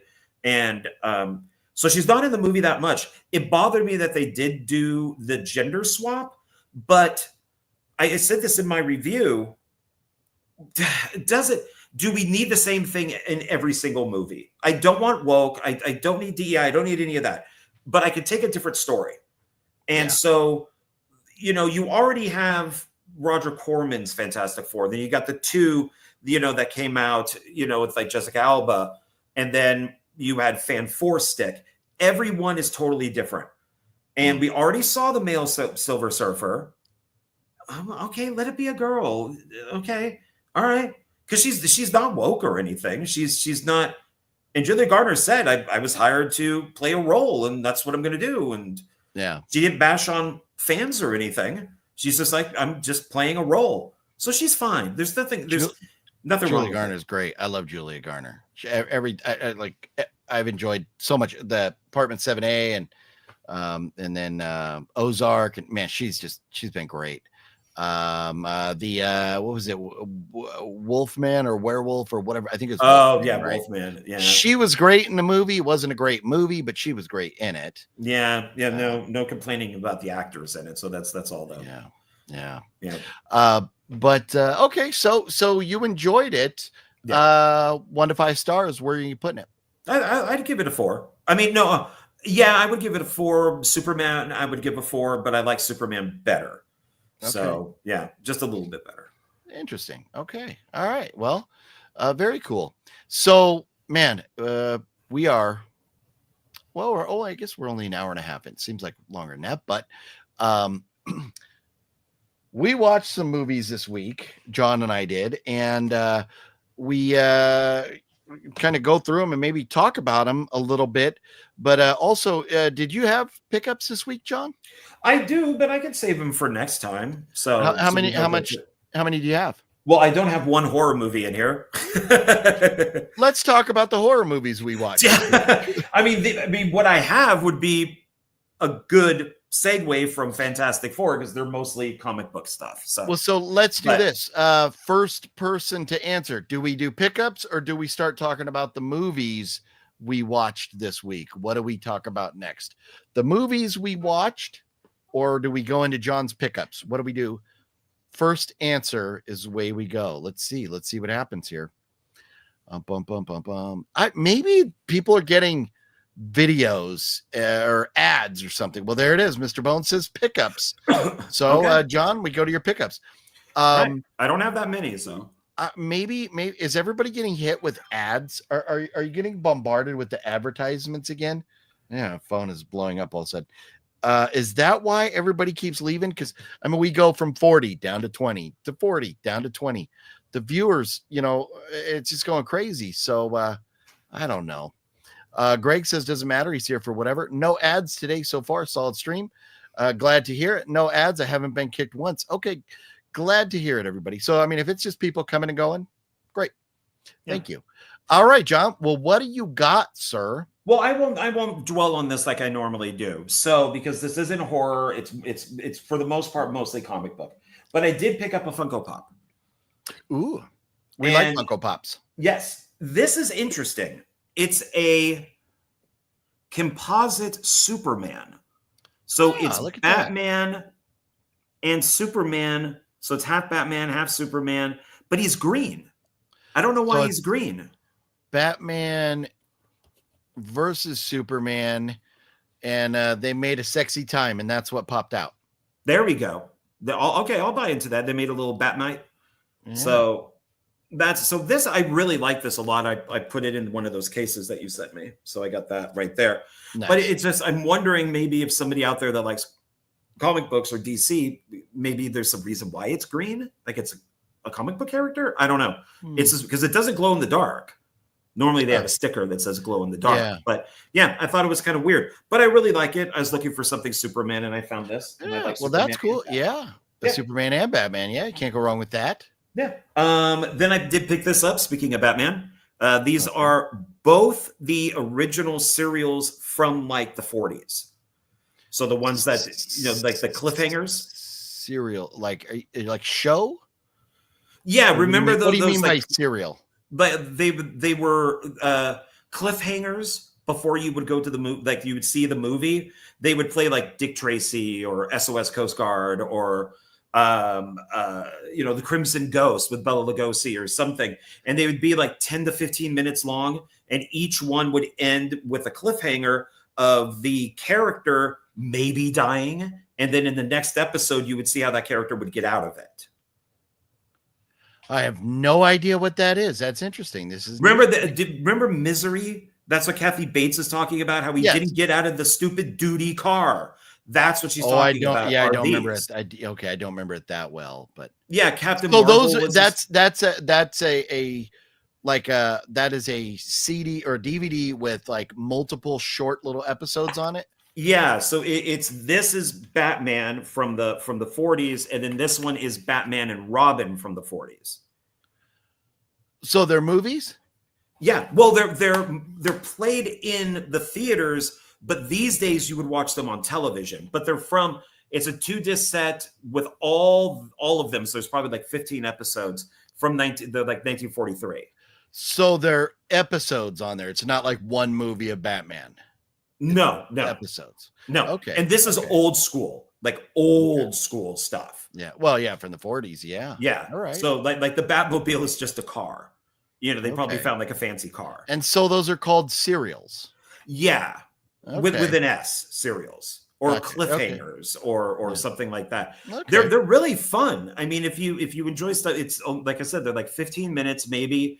And they fight the bad guys, and then the bad guys throw dynamite into the cave, and Batman's trying to get out, and the cave explodes, and then it says, will Batman survive on the next episode? And then you come to the movie next week to see if Batman lives or not, and then you see that he just goes down like another tunnel. Oh, so it's kind of just another excuse, another reason to get you into the theater. Yeah, it was part of probably World War II and all that stuff. So they had all the commercials and kind of like they do today, but it was better back then. Nice, yeah. Oh yeah, that'd be man. I would much rather. I would be at the theater every week if there was like a running Batman show before the movies. That would be cool. Yeah. I used to. Oh, sorry. Go ahead. No, I was just gonna say, House of G Fam says I used to watch the old 40s Batmans. They're all black and white, right? Still a fun show. Okay. Yeah. Nice. Greg says, I think I have seen that Batman bid you're holding. Nice. And Christian has those. So there you go. Very cool. Yeah. It's all news to me, man. News to me. So that's cool. Yeah, it's fun stuff. So but also to kind of go along with that, I did pick up the Fleischer, the Max Fleischer cartoons of Superman that came out in the 40s. Once again, this would play in the theaters before the movie. There's 17 of them. They're 3 minutes long, 5 minutes long. and they're beautifully made. I mean, absolutely gorgeous cartoons back in the day. So, but it's you know, and of course, this is the time where same thing with the serials. You know, everybody's fighting Hitler, everybody's fighting the Japanese, everybody's you know, because it's all the World War II stuff. Oh yeah, funny. Yeah, so this is the same thing that you know, Superman would be fighting Hitler. You know, that's cool. So yeah, so these are a lot of fun. Nice. And then got the kind of do these in a little bit of an order. This is the original Superman. So this is Kirk Allen. He did 2 serials, and then later, then they went to the George Reeves ones. So this is 2 of his, and it has just quickly. So these are the theatrical serials, and on one disc you get Superman, and then on the other disc is Atomic Man versus Superman. And these are all the chapters. So there's 15 episodes in each one. And these are all black and white. You can see it on the sides there. But he was the OG Superman. Nice. Yeah. Nice. And then Greg says the Batmobile is an old convertible. When the top was up, was Bruce Wayne and Dick Grayson. And when the roof was down, was Batman and Robin. That makes sense. Yeah, Green Hornet was the same thing. They did 2 serials for Green Hornet, and the car was basically a car. You know, but yeah, you just, I guess for that time, that's what you got. Yeah, I mean, back in the 40s, you know, you do what you can do. And then in the 80s, they revived some stuff like Gidget. The New Monkeys were out there. I know one of them, which is great. I interviewed him, Dino Kovacs, and they did a Superboy series, and which I really enjoyed. So I picked up I finally got it. I'm not going to say how much I paid for this friggin' thing, but I got season 1, Fluffy. Did you buy that from Fluffy? No. He said he sold his already. Oh, okay. Yeah, because it's out of print. It's rare, but I found it at a decent price, so I picked it up. But I also picked up season 2 because, and there's 4 seasons, because there's 2 different Superboys. He got fired. Oh. And they kind of redid the show. They got a new Lex Luthor, who is Bub in Day of the Dead. He took over as Lex Luthor, and they brought this guy in, and then he was Superboy for the rest of the show. So I figured I'll get 2 because it's 2 different actors. So something is very wrong with this stream. I just don't get it. Oh, we're down to 11 viewers now. What the hell's going on? Where'd everybody go? Are we still there? Did we lose everybody? Do you not like my Superman stuff? Now we're down to 8. No, we're just slowly losing everybody. What the hell? Where'd everybody go? Man, StreamYard, you are killing me right now. Wow, you're still here. Maybe YouTube is lying. Now we're back to 8:16. I mean, we were literally in the mid 30s, and then it was like, I'm at 20, what? And then 15, and then 11, then 8. I don't know what's going on with the numbers. I look at this stuff, and I'll tell everybody why I constantly look at how many viewers we have. Because if I see the viewers start to drop, that tells me we're boring you. And then I try to push on, and sometimes I'll, kind of push John toward, I'll pop something else up. So we move on to the next topic. So, cause I don't want to be boring everybody, but, if the numbers are all over the map, like they are right now, it's so hard for me. So hopefully if we're boring the shit out of you, it's all John's fault. I only have 3 left. So then we can move into the movies. It's the aliens. I think Balzer's onto something. Brent Mania is still here and sees us. Absolute 0 issues. Thank you, House of G fam. It's just the number in the chat is up to 60. Yeah, it's weird. I wonder, like, it's so weird. During a live stream, and I know the numbers change a lot, but they never get down to single digits. So anyways, that's crazy. Cody, what's up, Cody? How you doing? Hey, watch him from the ER. Got a broken tooth, son of a gun. Oh, that's thanks. Sorry. Cody. Well, I hope you got insurance. That's going to be painful and pricey. oof. So yeah, see, and that's now I'm showing 21. So yeah, and the number you're looking at sometimes will be different because if you're watching on my channel, you're not seeing how many viewers John has or vice versa or whatever. So yeah, man, broken tooth. That sucks. I know all about broken teeth, man. Yeah, sorry And about so that, does man. Greg. Greg knows all about broken teeth. Great. We were up on the mountain. We were scouting out a filming location to shoot the post-credit scene for Clown Motel Massacre. And Greg was eating like an Astropop or something, and it ripped half of his tooth off. So Greg had to go get his tooth fixed, and he did. But man, that's AMC is paying for it. Happened to work.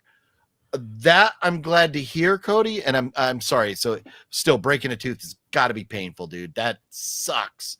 Yeah. So okay, John, what do you got? What else you got over there? These two I could do as one, so there's really only two left. Krypton, which is the Superman series that takes place on his planet. I believe it's his grandparents.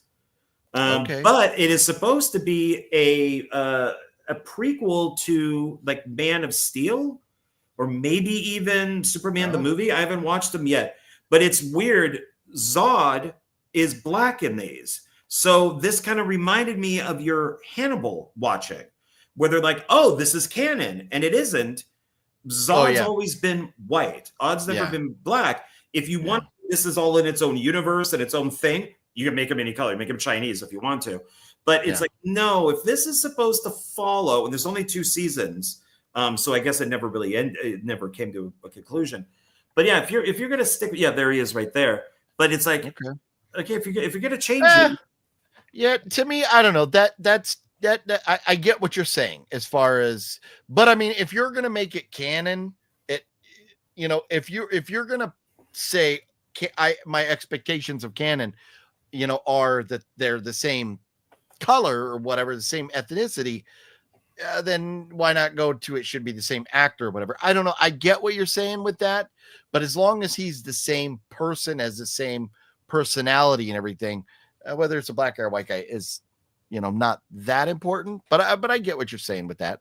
Yeah, Greg really liked Krypton. I've heard it's good. I heard that it only got canceled because it was too expensive, but viewership went down second season, so they got rid of it. Kind of sounds like Gotham, where it's Gotham before Batman was there, where this is Krypton, so you're getting the Kryptonians or whatever they are before Superman, right? That's what it sounds like. Yeah, like the rise of Zod and all that type of stuff. So Paul Doug Tucker's in the house watching on John's channel. What's up, Paul? How you doing? Oh, thank you. So this is my last one, and it's season 2 for a show that should have at least gone on 3 seasons. It is incredibly underrated, and a lot of people agree with that, and that is Terminator: The Sarah Connor Chronicles. I finally found season 2. So this is better than, except 1 and 2. Everything. This TV series was better than everything from part 3 on. The girl that plays the Terminator in that's her on the side with the gun, right? Summer Gall. Yeah, she the only thing I know about that show is that she showed up on The Big Bang Theory on a train, and they got all excited because the Terminator girl was there. Yeah, she's also in Firefly. So geeks, like sci-fi geeks love her. Okay. I thought maybe they should have. That one's kind of been, I've been thinking about watching that. It's interesting because they say with Terminator 3 that Sarah Connor died from cancer, but since this is a sequel to part 2, they skip part 3, but the cancer is known in this. Oh, so it's a in betweenquel. Yeah, in between 2 and 3, kind of. Yeah, because basically just they didn't have any room for, I guess, Sarah Connor in part 3, so they say, oh, she died of cancer off screen. Linda Hamilton said that she didn't come back because it just wasn't anything to do. But and then we got Leah Henley here, who's from Game of Thrones. So in part 2, she skips right. They go through time, but they skip over part 3, but still acknowledge the cancer from part 3. So she does go and get herself tested and stuff. Just none of the events happened in part 3.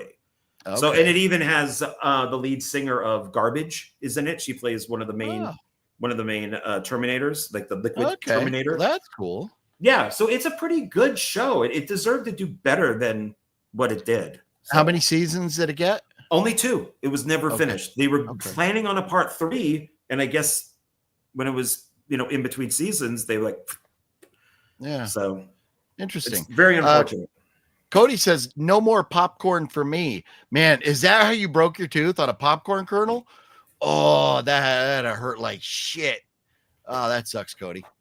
Let's see here. Oh, no, I have 2 more. Yes. Okay, well, let me get through a couple comments.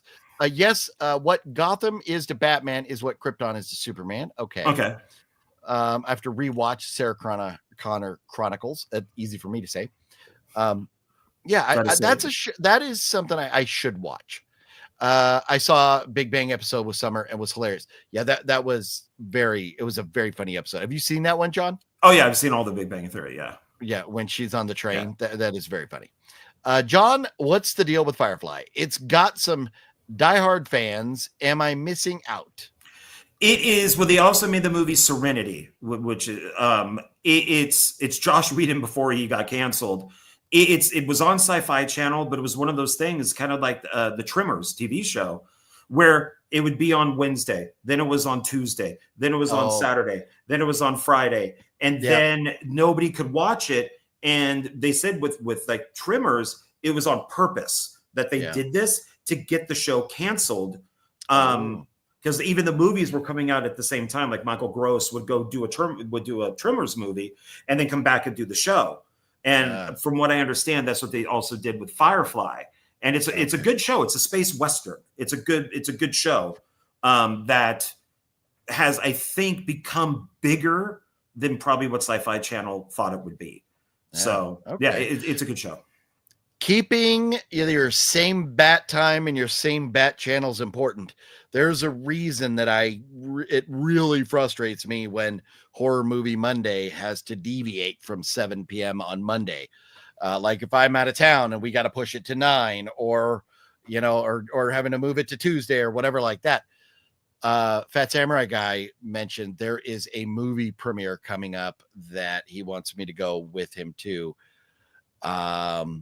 That's on a Monday about 3 weeks from now. I told him, I was like, dude, I don't know, man. I hate moving Horror Movie Monday because, everybody expects us to be here and I want to be here. So I get that with the shows. So 2 last ones. So Firefly. So Firefly, it's a space Western.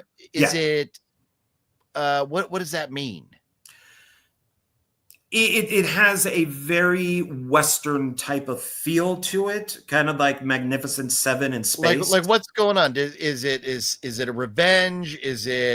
Are they like Star Wars or Star Trek where they're just on a journey to explore?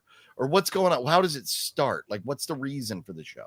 God, I haven't seen the film. I haven't seen the series in a long time. Okay, it's all right. Okay. It's like they're like pirates. They're like, I believe, if I'm remembering correctly, they do jobs and stuff like that. And it's like Christian says, gunslingers in space. So yeah. Okay. All right. Okay, that's good.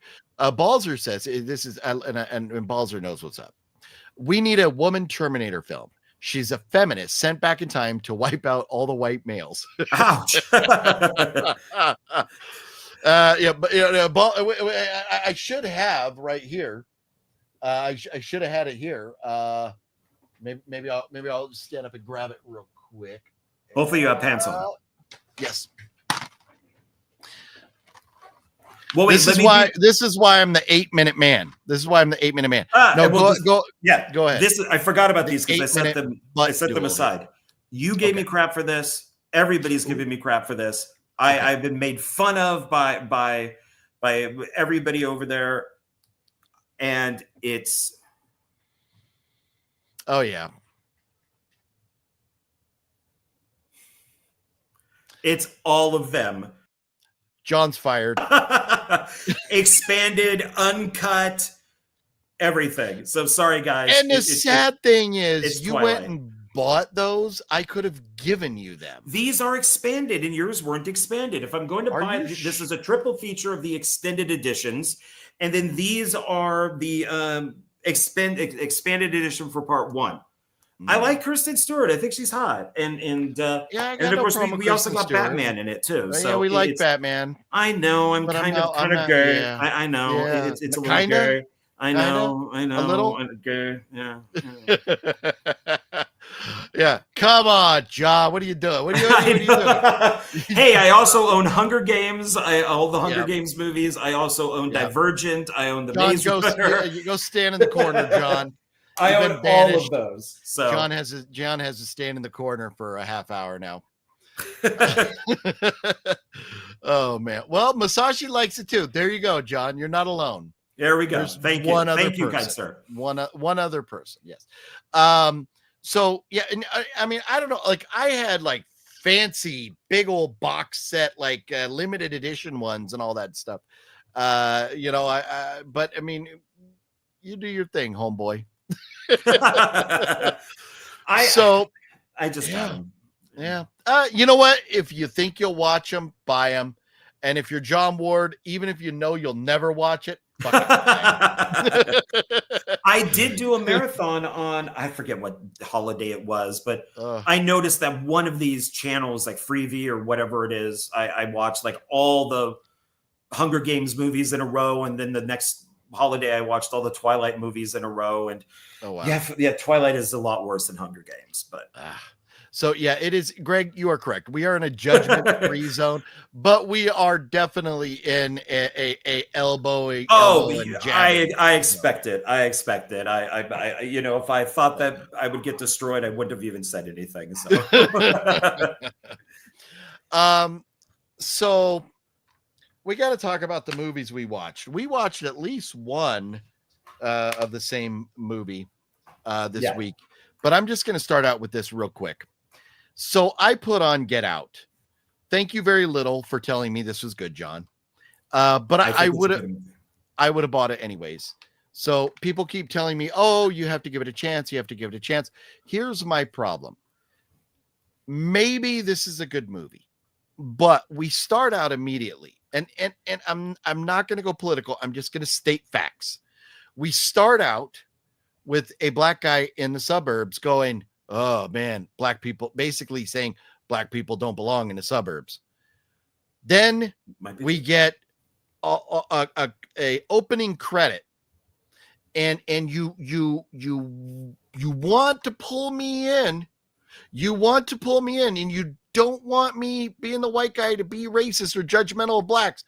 The opening song repeatedly uses the N-word over and over and over and over and over.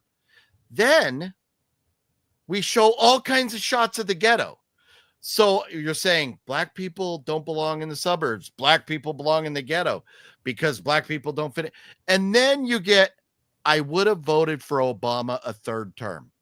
He says that. He goes, or she says it or whatever. I think the girl says, I would have voted for Obama a third term. And at that point I said, I'm telling you, there's a reason for all of that. There is a twist, and there's a reason for it. So, I mean, I could tell you what the twist is, and I like Jordan Peele. I'm never going to watch it. Maybe it's a good movie. I like all three of his films. See, yeah. So I think that they're all good, and Us, I think, is best one. So it's okay, guys. We're going to vote again, because I know some of you probably haven't seen Get Out. Should I tell Philip what the twist is? Yes or no? Oh, I don't care, because I'll never watch it. It doesn't. But matter. I don't want them if they haven't seen it. Okay, I don't John want to say tell what me. it is. Yeah, all fair. Talking Chucky podcast was up. Says OGP. I really enjoyed this one. If you can get past the opening, you might enjoy the direction it goes. That's what people keep telling me. But God damn it, man! Here's the thing. I love black people. I love Mexicans. I love everybody. I don't fucking love people that are out breaking the law, and I don't love people who are looking. I never owned a slave. Don't ask me for fucking reparations. So that's where I'm at with it. So I just do your thing, live your life. If you make a great movie, go do it. it's not for me. And I can't. It does get, and I hope you don't lose people. It does get frustrating. I watched Peacemaker because I'm into the whole comic book thing. Love Peacemaker. Phenomenal. It's a little woke. It's a little, so I'm kind of like, I got past the whole vigilante thing, which really still pisses me off, but oh well. And I did enjoy it. The trailer for season 2 looks really good. They go multi-universe in it. Yeah. And then I watched Creature Commandos, which was the first thing to come out from James Gunn, written and directed by James Gunn. It's the animated show where it's all monsters, basically. And the very beginning, I mean, we are not 1 to 2 minutes in. We see a TV, it's all animated, and it's showing a fat guy with a MAGA hat. I don't know. I thought this was woke. Everybody around me's woke. I don't understand it. And 2 or 3 people are like that. And I'm like, am I done? Am I done? I don't want this. After that, not once. Not once. I don't know why James Gunn included that. Because to me, you probably lost some of your audience. But it's like episode 1. There's 7 episodes. And I'm like, God, please don't make this like this throughout the whole thing. I don't need this to be political. I just want to see monsters fighting. That's all I want to see. So but it ended up being really good. I mean, I really enjoyed it. If you could just cut that beginning off, we'd be fine. Yeah. Yeah. I mean, it's, for example, going back to Evil Dead Rise, I can take, if you have, for example, I just watched another movie that we're going to talk about in a minute that has a gay guy. It's fine. No problem with that at all. Much respect. It's a great movie. I love it. We'll talk about it. I don't care. Live your life, do your thing. If that happens to pop up in the movie, fine. If then, like with Evil Dead Rise, if you have the trans person, you have the lesbian, you have the sign on the wall, you have the bitching at the mom, like older people are bad, you have deadbeat dads, the only men get killed. If you have all these things that are going woke, then it's a problem. If they had the black guy walking through the suburbs going, man, I don't feel right here, okay, haha, chuckle, move on. But then when the next scene and the next scene and the next scene, and you're like, I can't, I'm done, I'm out, I'm tapped out, I'm done. So that's my problem with it. It didn't just throw it out there. It harped on it. And I'm not watching a movie to hear anybody's political agenda. You guys know where I am. I'm sure everybody does, but I'm not here to talk about that. Well, and that's the thing. You would have Indiana Jones would fight Nazis. That's the bad guy. The Nazis are the bad guys. That's why they went back to having him fight Nazis a couple of times. Nazis were the bad guys, but now it's Trump is the bad guy.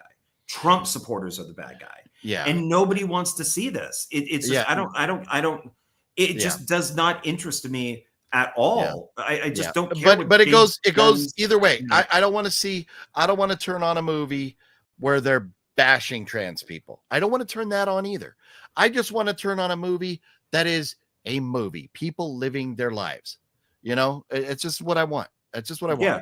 Well, like Creature Commandos. All I want to see are monsters fighting some monsters. That's it. I don't, it doesn't have to have a political thing in it.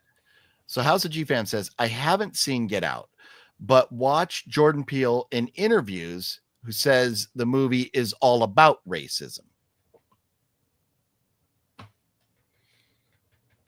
Mr. Bone, OGP saw that saw bucket with the crown looks like Lopan from Big Trouble in Little China. Oh yeah, behind you. Oh, that's funny. Yeah. No. So, John and I got these. The person, we went to get drinks at Burger King, and the person handed them to us. So it's hysterical. And then John and I take a picture driving down the freeway wearing these. Two kings. So these are epic now. So yeah. So I'm like, I don't know where to put it, but it does fit on Billy's head kind of perfect. So and then when I sit, it looks like I'm wearing a little crown. No, and my head is bigger than yours, not ego wise or metaphorically, but that fucking thing, man. I had it on this big as it gets, and it's still like won't even rest on my head. Yeah, that's funny. That's funny. Lopan, man. Can't go wrong with some Big Trouble in Little China. No, not at all. So we'll start with Truth or Dare. John mentioned that he was watching this last night. So I was like, oh, okay. I was looking for a movie to watch.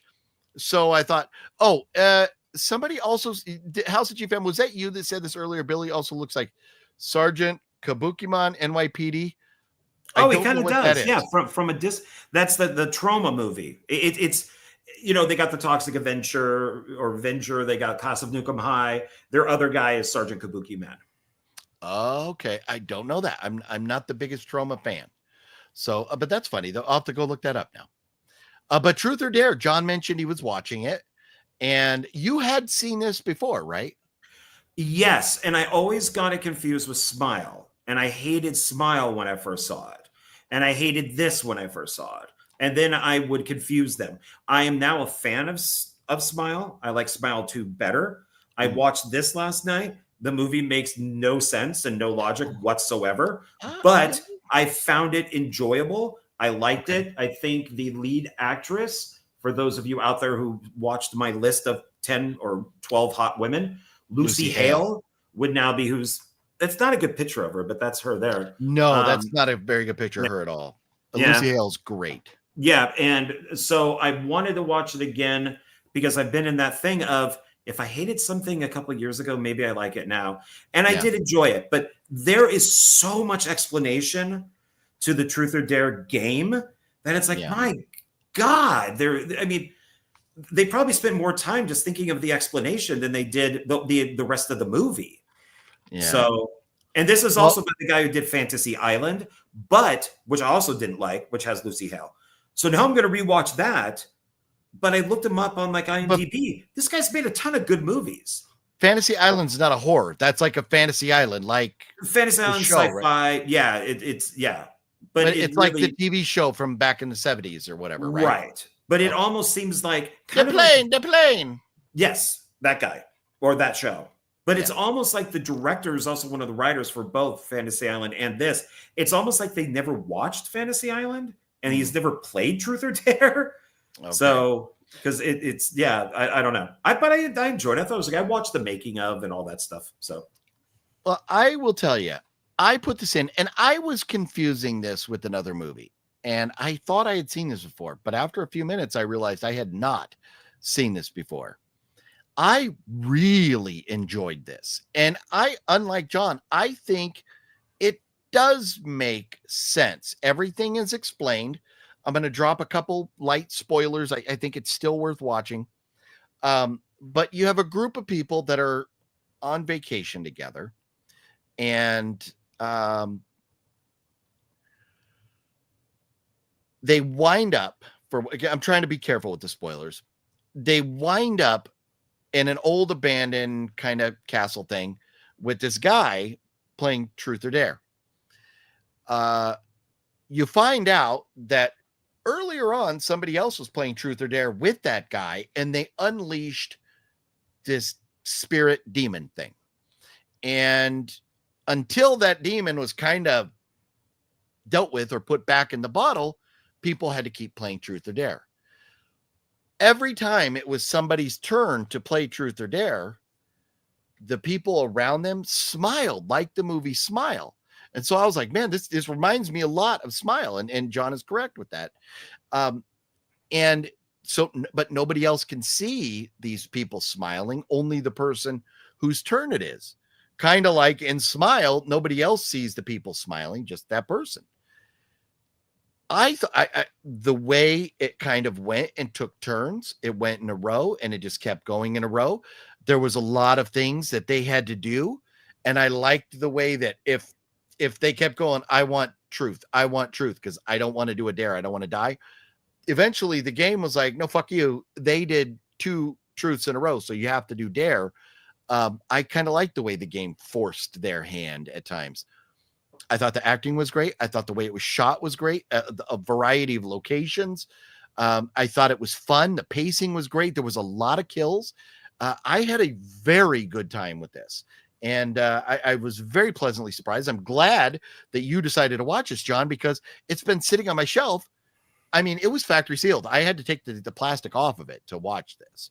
So I'm very happy with this. Glad that it was the unrated director's cut. Yeah. And man, I mean, you talk about twisted. Some of the stuff that Lucy Hale's character and her BFF go through, with her being dared to have sex with her friend's boyfriend. Woo! Her friend, you guys need to see this to kind of get it. They're both shitheads. They're both shitheads, though. But her friend, what did her friend do? Her friend gets all the bad stuff happening to her. What? Like she did really. But my question: she was a hua. She was cheating on her boyfriend left and right. So but just things happened, just one after another for her. No, I just don't know what do the right. smiles have to do with Truth or Dare. There are no smiles in Truth or Dare. I think that is that's no, but that's to let the audience know that's the demon.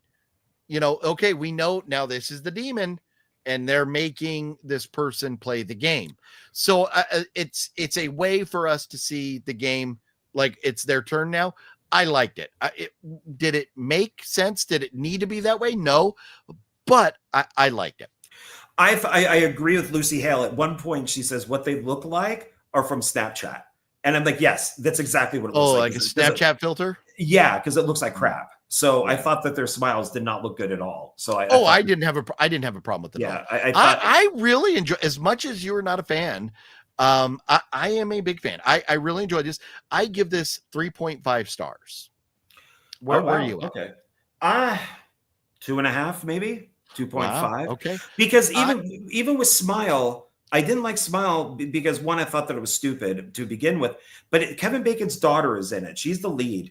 My God, you can see every bone on her body. It's like, girl, eat a sandwich. Like she is. It is so uncomfortable watching her that she's just in a shirt and you can just see her ribs. And it's just like, my God, it's like, and the camera adds 10 pounds. So how thin are you? Yeah. Are you? See, I can forgive all that stuff as long as you have a good story. It's like looking at Donnelly Heisen. I thought this was a fun story. Well, I thought this was a fun story. No, that's a scary thing right there. But I thought this was a fun story. I highly recommend, if anybody hasn't seen it, I highly recommend Truth. But the ending, which we won't say anything. Oh, the great. Fucking see, the and that's one great. thing. There's so many movies. Another movie where I'm like, fuck the ending of this movie. Rosemary's Baby. Fuck the ending of this movie. Truth or Dare nails it. If you haven't seen it, I'm not going to spoil it. We won't spoil it. They nail the ending on that. They nailed it. And some films just get it, like Pulse 3. I'm sorry, no, the first Pulse movie. Both the American and the Asian one have a great ending like that. The Monkey, great ending like that. Oh, the Monkey, yeah. I mean, it is, and so this one is, and it's similar to another movie. So I'm not going to say it because it mimics that other movie. Yeah, but it is. I completely forgot about it. And when it gets, this was was it? So the other film stole it, and it's I completely forgot about it, and I went, oh yes, it made me give it a little more, of a rating to it because I am so glad you mentioned that last night. I really enjoyed watching that. Well, you're welcome. So, Rosemary's Baby. This is a movie I watched the other day. I mean, it's a classic. We've all seen it. I saw it years and years and years ago. I don't remember when, but on this list, and that's the reason I got Get Out. That's the only reason I bought Get Out, because this list of 100 movies, Fangoria's and my daughter got me the poster. You scratch them off as you've seen them. So I'm like, I'm going to go through and I'm going to watch them all again and scratch them all off. So Rosemary's Baby, I had recently, more recently than this, watched Julia Garner in Apartment 7A. That is how this should have ended. This, she's got Satan as a baby and it just ends. I'm like, no, your baby is Satan. Jump out the window, kill yourself, kill the baby, end it. And no, she doesn't. So, I mean, to me, this should have been the prequel. And like I mentioned to John, to The Omen, maybe the baby was Damien, but no, in here it was Adrian, right? Which I think No, because there's an R. I was like, maybe Damien, Adrian. No, it's close with the letters spelling them. But anyways, classic movie. But oh my God, I forgot how long this son of a bitch is. Like 2 hours and 24 minutes or something. This is painful to get through if you've already seen it, but it's a classic. It's going nowhere.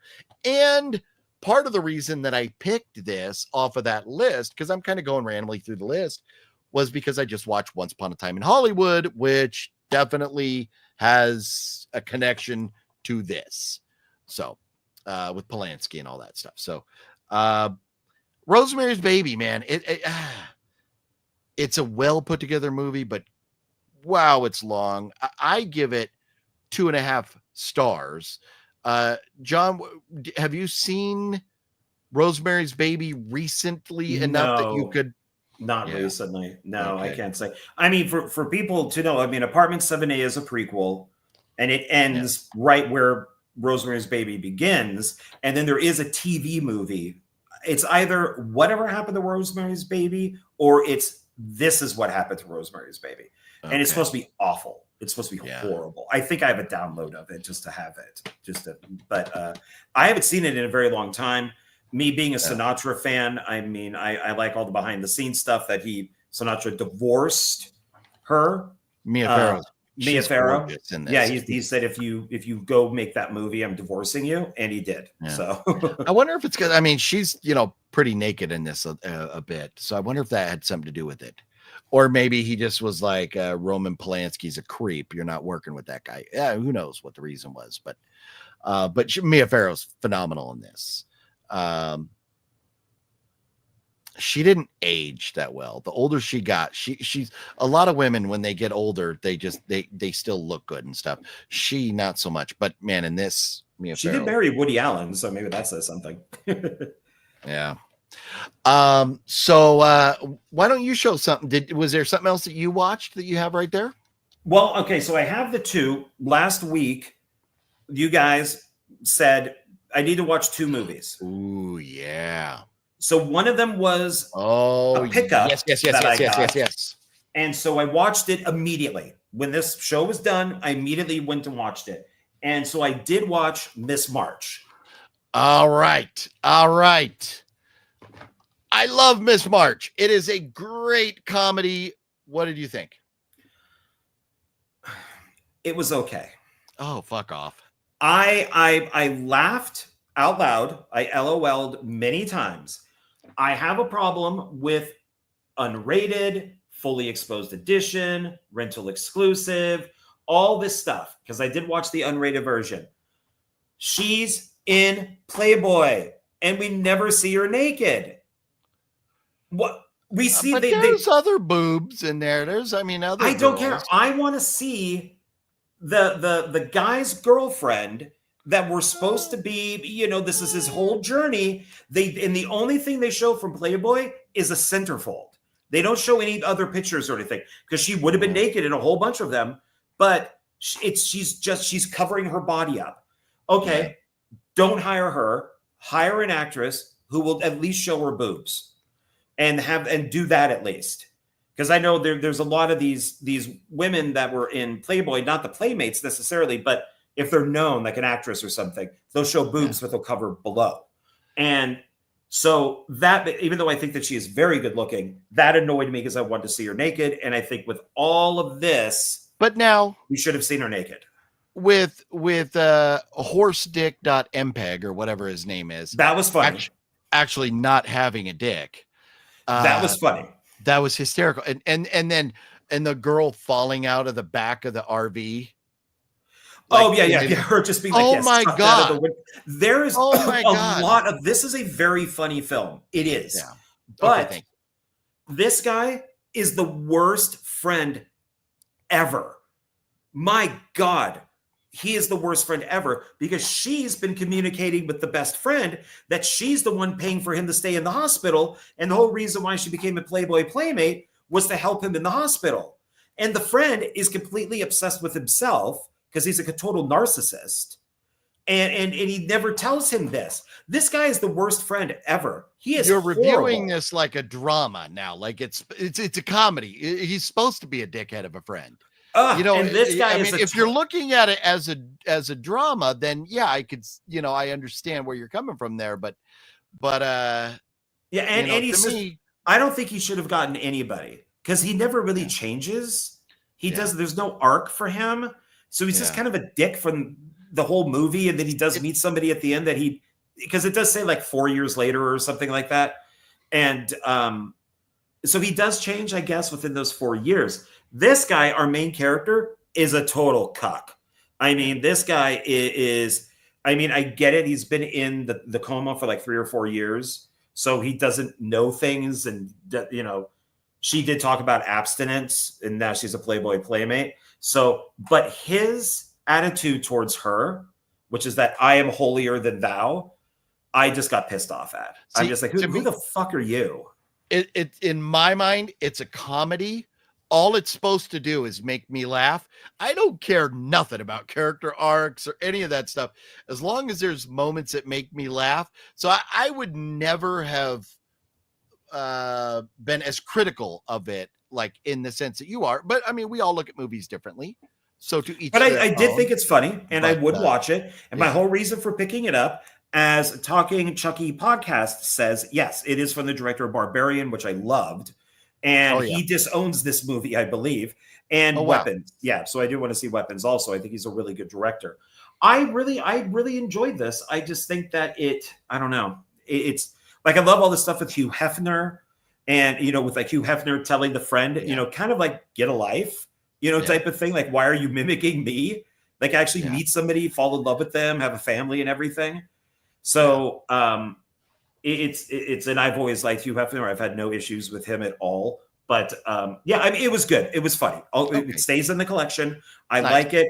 I just have some issues with it. So okay. Well, Balzer says Truth or Dare has horrible scores from critics and the audience. I like. And now, are you looking? Is it the correct Truth or Dare? Because there's a couple of them out there, and another one is a turd. But I'm sure you're looking at the right one. But anyways, I really enjoyed it. I mean, so if we look, so Truth or Dare, and I'm looking at Blumhouse's Truth or Dare. Here we go. Budget $3.5 million. How much do you think it made theatrically? Oh, probably less than $1 million. $95.3 million. This made $95 million. That's what, according to Wikipedia. Yeah, budget $3.5 million, box office 95.3. Well, how do we not have like 8 sequels to this? Right. And then but here's the thing: at the time this came out, this is before everybody hated Blumhouse for what they did to Halloween. So forgive the dogs back there. That'll stop in a moment. But Blumhouse's reputation has been going downhill. So, maybe. So this film made so much money. Obviously, Jason Blum gave him, okay, what do you want to do next? Fantasy Island. Fantasy Island, budget, $7 million. Box office, $49 million. On a $7 million budget. What the hell? Oh, good. I was just going to say, I was just about to have to step away and beat some dogs' asses. I don't know what they're barking at, but I was going to have to murder some dogs, but I mean, look, if you look at this guy for the films that he's made, and I'll quickly go through them. Cry Wolf, great slasher film. What guy? The director of what? This? Of that and Fantasy Island, who I hated until I looked him up. So Cry Wolf is a really good slasher film. Jeff Wadlow? Yeah. Is that him? Okay. He also did Prey, which is like a killer lion movie. He did Never Back Down with Amber Turd, which is like a kickboxing movie. Kick-Ass 2, Nonstop with Liam Neeson, True Memoirs of an International Assassin. I don't know much about that. Truth or Dare, Fantasy Island, Bloodshot with Vin Diesel, Curse of Bridge Hollow. Yeah, it looks like a kid's thing. And he also did a film Imaginary for Blumhouse. This guy's made like a ton of movies. Yeah, Imaginary, man. So much potential, such a disappointment. The only thing I give him any credit for is Truth or Dare. But I mean, yeah, obviously he has a resume, so he's done. Bloodshot is awesome. Never Cry Wolf is awesome. I mean, it's like he's made some really good films. Okay. So it's like, what the hell, dude? Balzer says white women aged like spoiled milk. Oh, ouch. Woo. Rosemary's Baby is a very slow burn. Yes. Slow burn. And that's like Paranormal Activity profit. Yeah. Or Napoleon. Well, I don't know if Napoleon Dynamite. I think Napoleon Dynamite made bank. What kind of movie is Barbarian? Is a horror movie that is amazing. It has nothing to do with Barbarians. So yeah, maybe one day we'll get a physical release of it. Yeah, thanks to what is it, Netflix that never releases anything. You got to do a bootleg like I did with Apartment 7A. Yeah. OGP, what's with the dogs barking? I don't know what set them off. Probably somebody came to the door, or maybe sometimes the cats will get close enough and they'll set off the door ring bell, and so I think maybe they thought that was like somebody out there and it was just a cat. I saw another comment that I wanted to address. Dang it, where'd it go?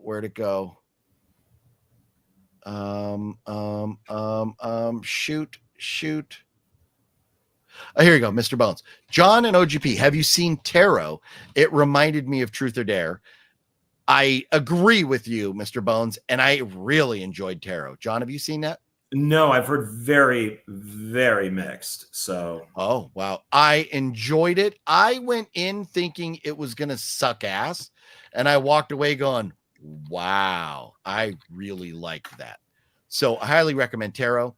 And yes, it does definitely vibe with Truth or Dare. But I liked Wish Upon. So, maybe I would like Tarot. That's that Joey King film where they got the thing that they wish on, and it's like a monkey's paw. It's got Ryan Felipe in it. It's the unrated version is better than the theatrical one, but it reminds me of this too. Like she goes, I wish for $1 million, and then her uncle like dies and leaves her all the money. I wish that she was ugly, and then she get hit by, like the friend that she's wishing it on, her enemy would get hit by a car. So it's not bad, but so maybe I'll check out Tarot. I've not seen that. I've not ever heard of that until right now. And it's another one that has a great ending. It's just that's to me what makes the movie is the ending. Nice. Okay, yeah. Cool. Nope. For sure, Mr. Bones. I saw that and I just wanted to get to it. That's an awesome movie, John. Well, there you go. Mr. Bones likes Wish Upon. So there you go. Okay. I think that's what he was referring to. And I have one more. I know you do. And I know you do. I know you do. And so give me a second. Let me get through one more. I watched Trick or Treat because that's right. Ozzy's in it. I have 3 more movies that I watched that I want to. Oh shit, we'll go for it. I only have one. So, yeah. But Trick or Treat. So I watched it because of Ozzy. That like the day we found out that Ozzy passed away. This had been sitting on my shelf forever. I'd never seen it. Well, it had been on my list forever, and I bought it not too long ago, but it's been sitting on the shelf, and I hadn't got to it. This movie right here is so cool. The music is great. The vibe is great. The 80s feel. Everything about this is so cool. I wish that, our metalhead guy had like a friend that he hung out with more. He had the friend that he tells, to go destroy the tape. But I wish it was more like a Goonies or a Stand By Me vibe where there was like a little group of friends instead of just him. And maybe they were picked on. I think it would have been better that way. But everything about this is cool. his bedroom, the locations, the music, the cast, everything's great. But it kind of dragged. It just kind of dragged. And so, you know, I don't know. I think I give it like a 3, maybe. I think I give it a 3 out of 5 stars. I say this is the coolest or most awesome boring movie ever. So, John, have you seen this Trick or Treat? I think when it originally came out, like years and years ago, being a Kiss fan, you know, I knew that Gene Simmons was. Oh yeah, Gene Simmons is great. He's only in it a little bit. Ozzy's great. He's only in it a little bit. But it's an epic movie. It's just a little slow. So, and then I'll just quickly mention this because this bored the shit out of me. And that is Luchio Fulci's Manhattan Baby. Man, have you seen this one, John?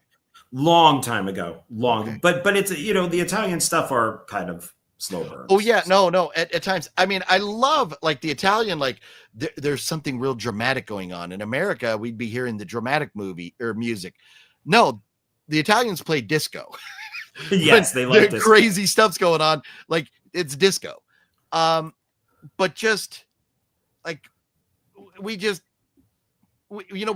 to America, you know, after, you know, the stuff happens, and it's just like, woo, we're just going to put a shot of this thing, this little, you know, trinket thing, you know, or whatever, this picture, and it's a shot, and we're just going to have music going, woo, telling the audience this is evil, woo.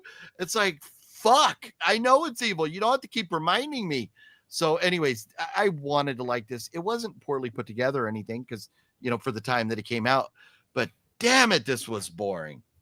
So that's that. I know everybody is dying to hear what John thinks about Unsane. So, John, that is the other one you watched, right? Don't be stealing my scissor idea. Okay. So here it is. I've had it on my shelf for a long time. Bought it at the Dollar Tree. So it confused me. Okay. I didn't hate it. It's an hour and 40 minutes. It could have been shorter. A lot. I guess it's meant to be a commentary on the, you know, like the health system that she gets put into this institution for 7 days, and it's because they get money. And then they let her go after 7 days, and everybody's crazy in there. But she keeps thinking that she's seeing her stalker. And it went in different directions than what I thought it was. I thought it was, I'm going to do spoilers on this because, you know, I don't think anybody cares. Spoil away, good sir. So she meets up with like a black guy who has a phone. He's stuck in the phone. So I'll start from kind of the beginning, but I'm going to make it fast. She goes to a bar. She meets a guy. She goes, you're going to get exactly what you want. She takes him home. And then when she's about to make out with him, she freaks out. He like gets weirded out and he leaves. She goes to a therapist. They talk about the stalker. She's like, yeah, I kind of see it in everybody. And then she's like, well, here, go, you know, well, we should do more therapy on this. So she goes to this clinic and they talk to her and slowly but surely manipulate her into staying. You know, we'll fill out this paperwork. Okay, what is it for? It's just basic paperwork. She signs it. Well, now what are you doing to me? You signed paperwork that says you're staying here for 24 hours. Yeah. What? Okay, well, come with me. We'll let you go. You just need to do this. And it's a series of things that then she ends up in this population of these crazy people. And there's a black guy in there who I thought was maybe a doctor at first or something, but then, oh no, he's a patient. He has a cell phone that he has snuck in.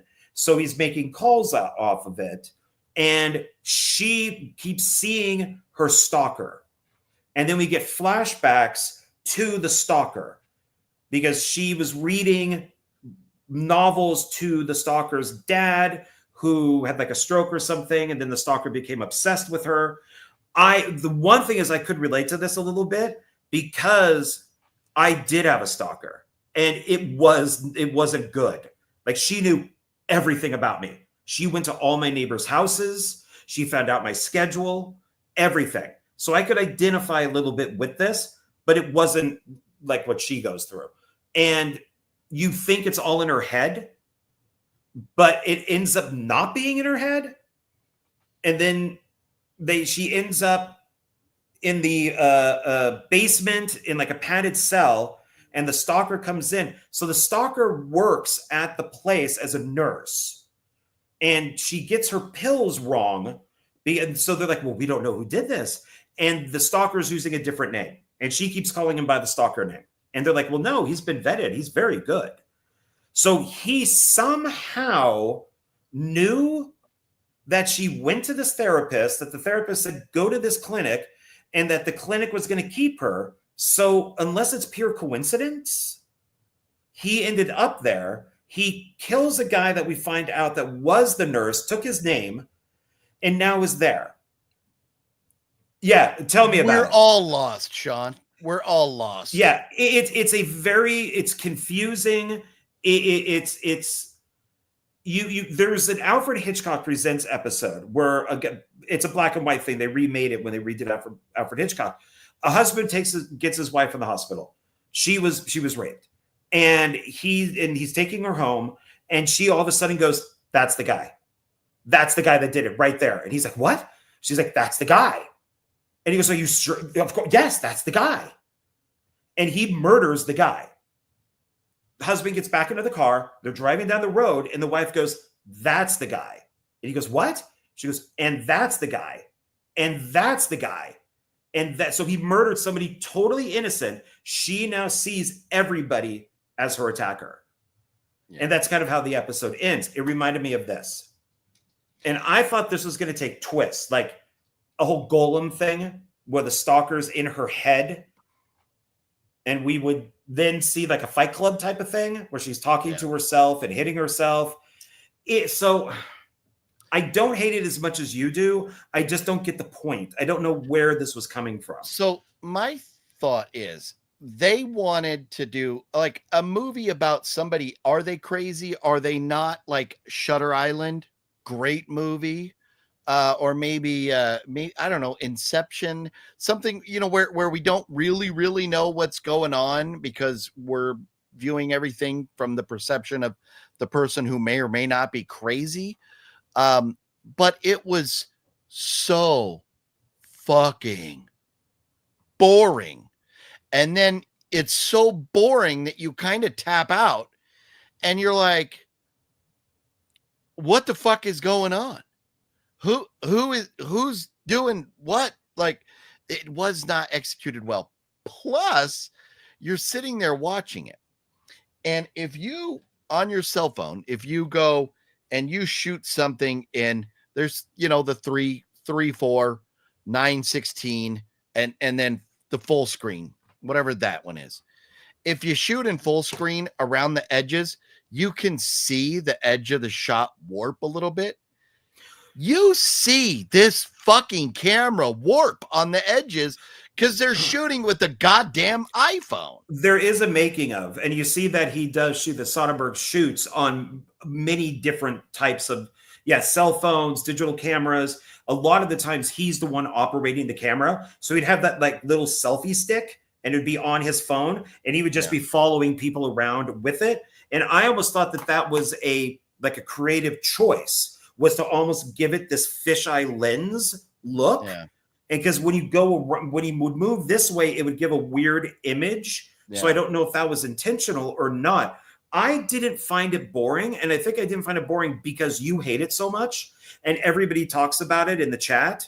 And then so I was more curious of, where is this going to go? Is this real? Is this fake? Is this in her head? And then it just gets more and more that this is real. Yeah. And then, they find the nurse out in the park dead that the stalker killed to take his place. But how does he know all of this? Yeah. He does follow her everywhere.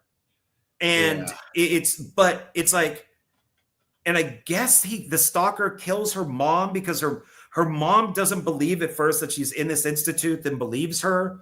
And so then she goes in and starts threatening to sue the institute and she's there with the stalker. So then the stalker goes to visit the mom in the hotel, and we never see what happened except that the mom no longer picks up the phone. So we have to assume that she's dead, that he killed her. So it's like, it's very confusing. I mean, there are movies where you kind of have to decide. I mean, the next one I'm going to talk about, you kind of maybe have to decide. And I get that. That's fine if you're going to do that. But when it's boring as fuck, so that I kind of mentally tap out because I'm bored off my ass, but yet I have to stay invested to figure out what's going on. Fuck all that. But it seems to be political. It seems to be like they want to talk about the healthcare system. They want to talk about how this happens to a lot of people. There are 2 cops in this that seem to be involved in it. Like she calls the cops. She gets her one phone call and she calls the police. The police show up, and the woman at reception said, "Well, she signed these papers. She signed them willingly." But of course, she didn't know what she was signing. Yeah. And they're like, "Oh, okay, fine."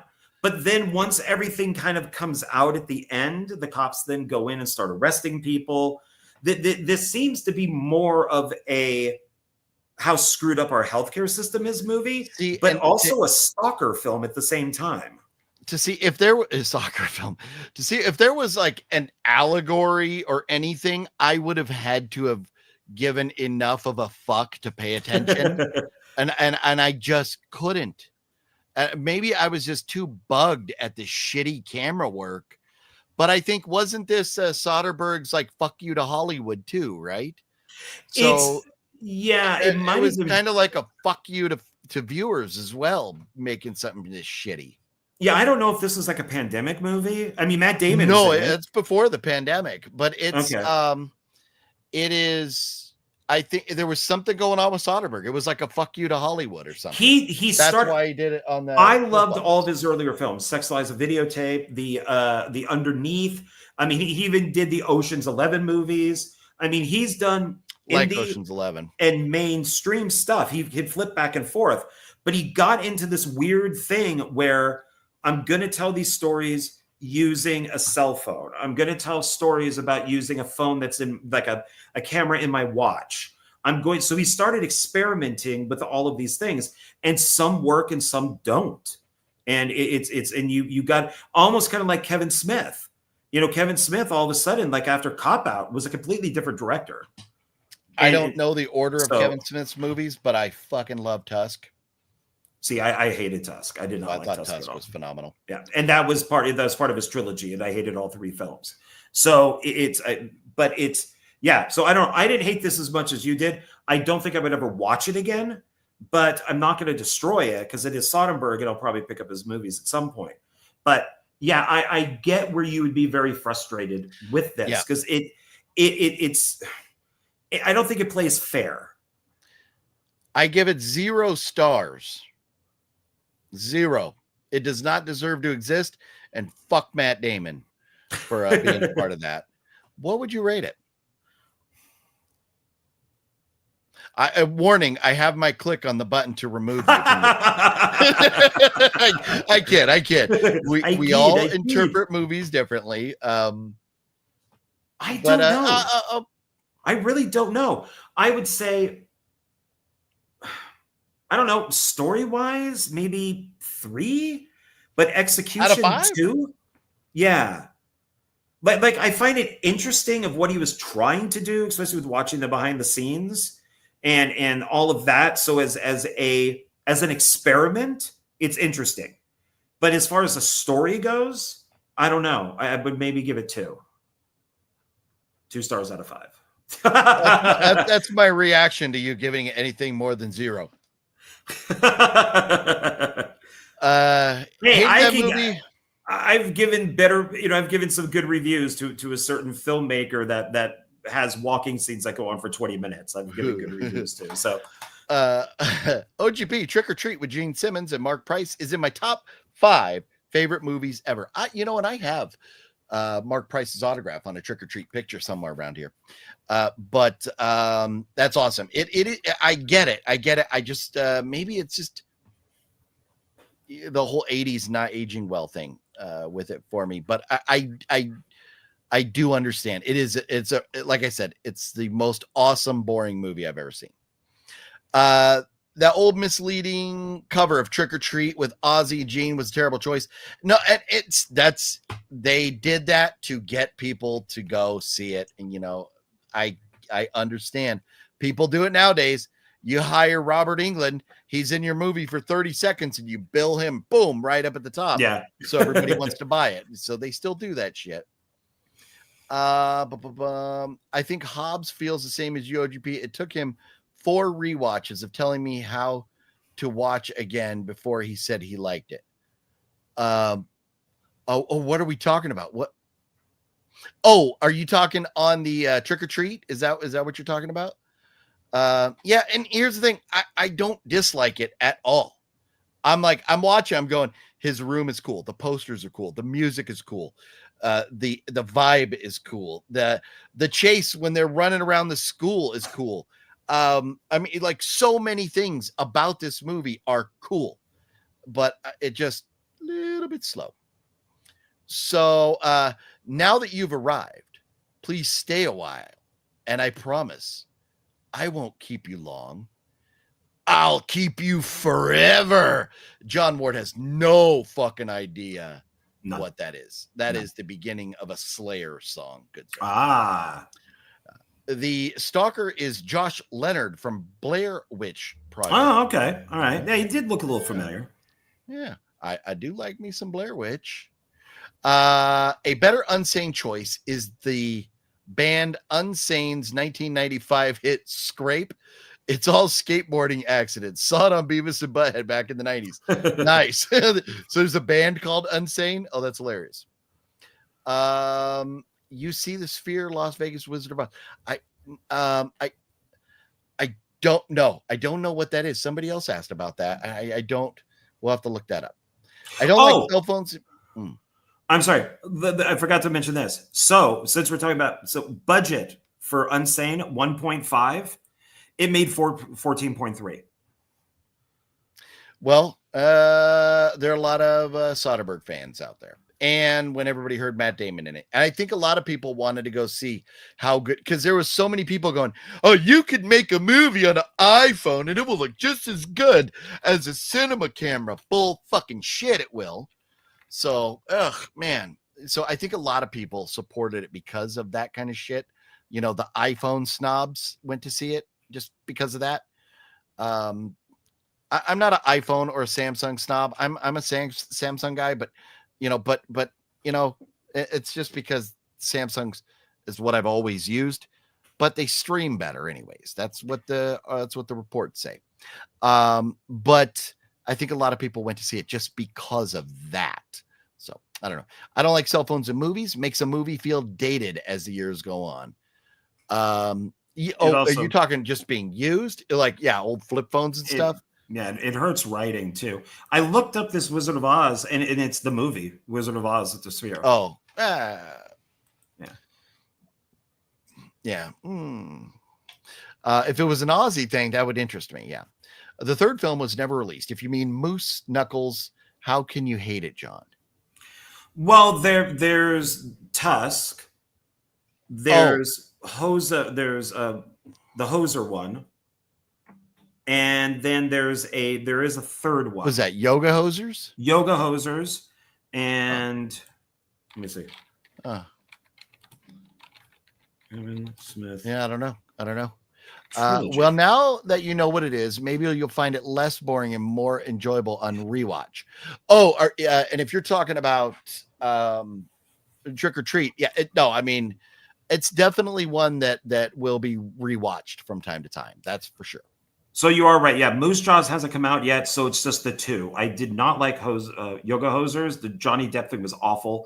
And Tusk, I just did not like. So I liked Red State, if we're going to go horror with Kevin Smith. Good. Red State, I thought was there another specific one that you were thinking of that you hated that maybe you thought was part of that trilogy or something? Possibly. Yeah, I was just mistaken. With Gene Simmons, the first movie I always remember as a kid when he played a transvestite terrorist in Never Too Young to Die with John Stamos and Vanity. I don't know if I've seen that. It also stars George Lazenby, who's James Bond. One time. Never Too Young to Die, huh? I may have to check that one out. Very 80s. Abstract Theory, Dead Skin Mask. Yes, I wish we could play music on here, but we just can't. I love Slayer. I have a lot of Slayer songs on my thumb drive that's in my car. I love me some good old Slayer. So the movie that I was talking about where you have to choose the end that I did also watch was, and it's on that list is the reason I went to watch this. The Descent here. Phenomenal movie. And this one, as I popped in, I was like, have I ever watched this? I don't know, but I can't remember, but I have not watched this. And here's the reason. I am very claustrophobic. So like, what is it? Is it Ryan Reynolds in Buried? Yeah. I fucking struggle with that movie. Like I do not like being enclosed where I can't move my arms. If I can't move my arms, I struggle. I do not understand this. I don't understand when anybody. Well, it's like, a jump scare. You watch a movie and you react, you jump, but that's because normally it's a noise. So you're like, oh fuck. And it's a noise. Or, I mean, my friend, you're anticipating, you're seeing somebody, you're seeing Jamie Lee Curtis walk around the house, knowing Michael Myers is hiding. You're nervous, But once again, it's a jump. Michael Myers comes out and it's a jump. But it's an emotional reaction. But it's so. But if you were claustrophobic, seeing somebody being claustrophobic, I think would resonate. My ex-friend went to go see the Buried movie, and we were talking on the phone, and he goes, I hope my claustrophobia doesn't kick in. I'm like, why? And he goes, well, because I don't like tight spaces. You're in a movie theater. No, dude. It's like saying even Gravity and she's floating around out there, and it's oh my God, I'm in space. How but can you're I not breathe? you don't have claustrophobia isn't about flying. Like, I'm not afraid of heights. I have no issues with heights, but if I can't move, I have serious, it fucks me. When the girl is in the cave in this and the rocks kind of start closing in on her and she's stuck, that fucked me up. I had to stand up and walk around and move my arms. I literally had to stretch because it fucks me up. Well, unless you were claustrophobic, you would never get it. But see, I'm not that. I'm just not that way really with anything. It's just, I remember there's nothing else. There's nothing else. Ebert reviewed Open Water, and one of them went, "Oh, when the movie was over, I went outside and kissed the ground." You're in a movie theater. You're not in an ocean. Why would you think you're drowning or being attacked by sharks? Yeah, that the Open Water, it was okay movie, but because my thing is like with this, it reminds me like this when she was stuck, it reminded me of the time that I was in that microscopic what are those called, where the thing spins around and goes you're in that tube. Like a CT scan or something like that, or whatever those are called. And I couldn't move my arms, and I'm in the tube, and it's so small that I can feel my belly is touching the top of it. And I'm in there. And let's just say, but I get that because you're actually in it. So seeing this reminded me of that. Like, it was emotional damage. I love that guy. So it took me back to that moment where I was like, because if all I could think the entire time I was in there was like, if the guy at the controls of this thing has a heart attack and dies right now, I'm fucked because I'll never get out of this thing. So that's where I go with it. And so, yeah, Buried kicked my ass. And I apparently, as I was going through my movies, shifting everything, I saw two other movies. I don't remember the names of the titles that are about people being buried alive. And I'm like, oh, fuck, I don't know if I'll ever watch those. Aside from the moment where she was kind of stuck and couldn't move, the rest of this movie doesn't bother me. It didn't bother me at all. Well, I've been in caves. I've gone. Yeah, watching something like that. And I do remember watching it. I just kind of went, oh, hell no. Yeah. Like Well, see, I and would, that's what, I like, would never do this. Hell no. I would never do that, like crawling through those little tiny spaces. But like I've walked through the Carlsbad Caverns. I've walked through other caverns in Tennessee. I've been in an old mine shaft out by the Colorado River. I've been in a lot of caves, and I don't have a problem with that. It's when I can't move my arms that I am fucked with like I can be in an elevator. Claustrophobia is not an issue. It's when I can't move my arms. And so when she got that one, I was like, fuck me, man. So anyways, yeah. But all in all, I really enjoyed this movie. I thought it was great. Really liked it. The end, I'm not so happy with. So John was explaining to me that there's, two different endings. The ending that I saw, she ends up, our final girl, and this is old, so forgive me for spoilers, but she ends up in the cave. She's alive and she's still in the cave. So I'm like, does she get out of the cave? Do the creatures come get her? I don't know. It's never explained. So that kind of frustrated me. The rest of the film was great. If they would have ended it with her driving down the road in the dream she was having, I would have been fine. Yeah. If she was in the cave and they showed one of those creatures coming to get her and then cut to black, I would have been fine. But she was just in the cave. Because I think you're just supposed to think, because she gets out of the cave, she gets into the car, she drives, and then I forget exactly how we go back to her in the cave. There's like she throws up out the window, almost gets hit by the truck, and I'm like, oh, final destination. And the truck hauling the logs, and then she turns back into the car, and she sees one of the other dead girls like screaming at her.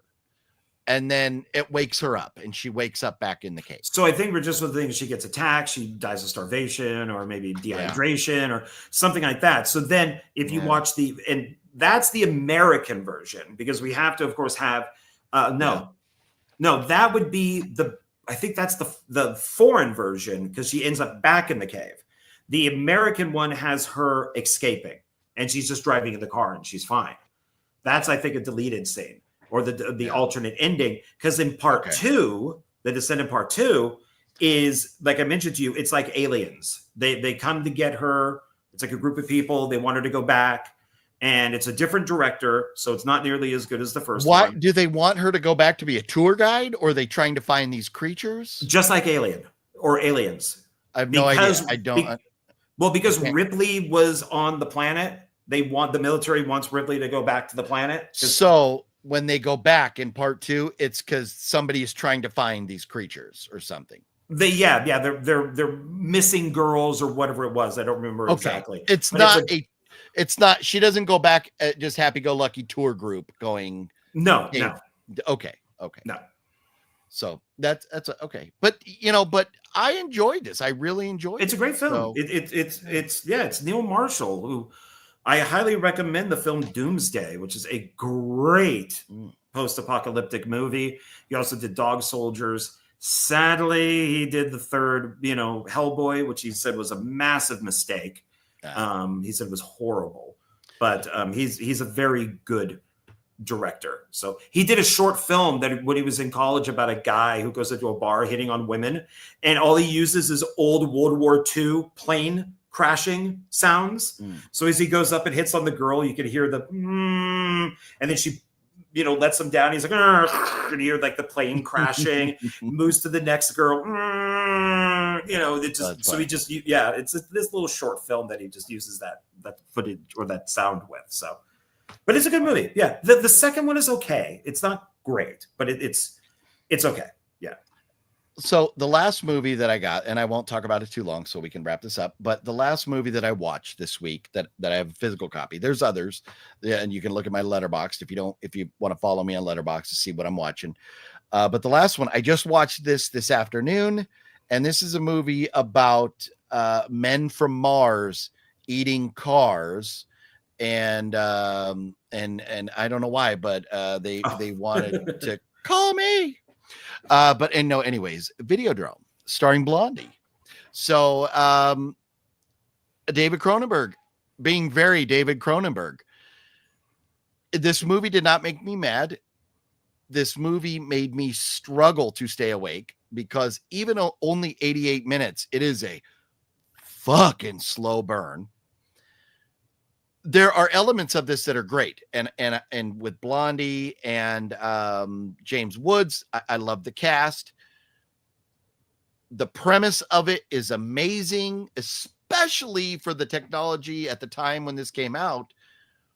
But I feel like a movie, you know, we talk about having an arc, you know, in a movie. I messaged John earlier and told him this didn't have an arc. This had a plateau. It got up there. And then instead of coming back down from the arc, instead of getting resolution, we just maintained. And it was just, you're showing me different ways that he's crazy, or is he crazy? Does he have a tumor? Is he crazy? Does he have a tumor? Is it the video? Does he just have a tumor? Or what is going on? But we just kind of stay there for a while. And at the end, we get resolution. But it's like the movie starts off kind of exciting. And then it plateaus until like 2 minutes left in the movie. And then we end it. I struggled with it. Great. Very well put together movie. You know, it's hard to really talk shit about it at all, except it just is such a slow burn. For what it is, it shouldn't be a slow burn. So, Videodrome. I had to take the plastic off of this, off my Criterion to watch this today. So, tell me how wrong I am and why this is the greatest movie ever, John. Well, so we can split because we've been here for 3 hours. I love the film. I think it's one of Cronenberg's best movies. I think the effects are amazing, especially for that time period.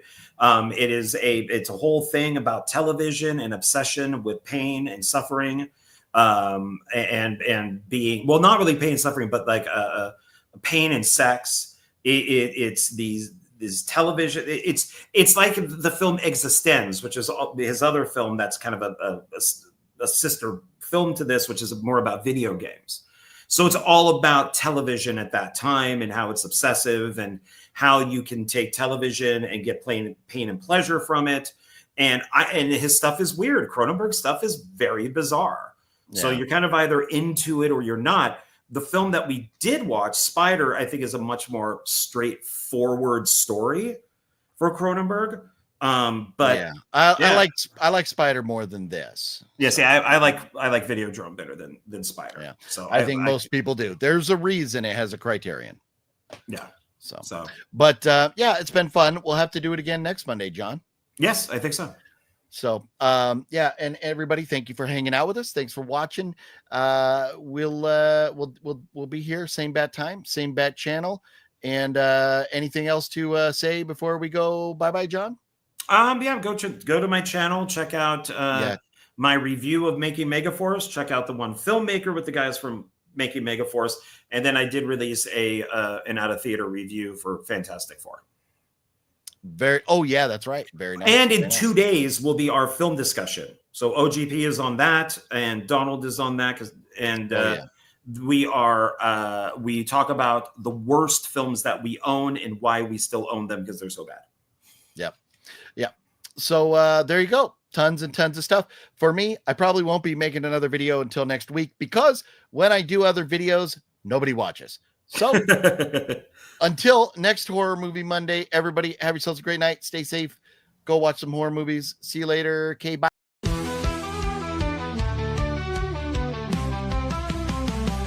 It's Horror Movie Monday. You already know. Chills in the air. And the tension's low. OGP steps up, setting the tone. Always in charge, yeah, sitting on the throne. Sean Ward steps in with a confident stare. Nipples getting hard from the icy glare. Bowser's in the back, creeping through the dark. Lurking in the silence like a phantom arc. It's Horror Movie Monday, lights down low. Screens on the screen, let the madness flow. We laugh, we jump, we scream, we play. Every week it's thrilling in a twisted way. What's your favorite scary movie? Fuck you!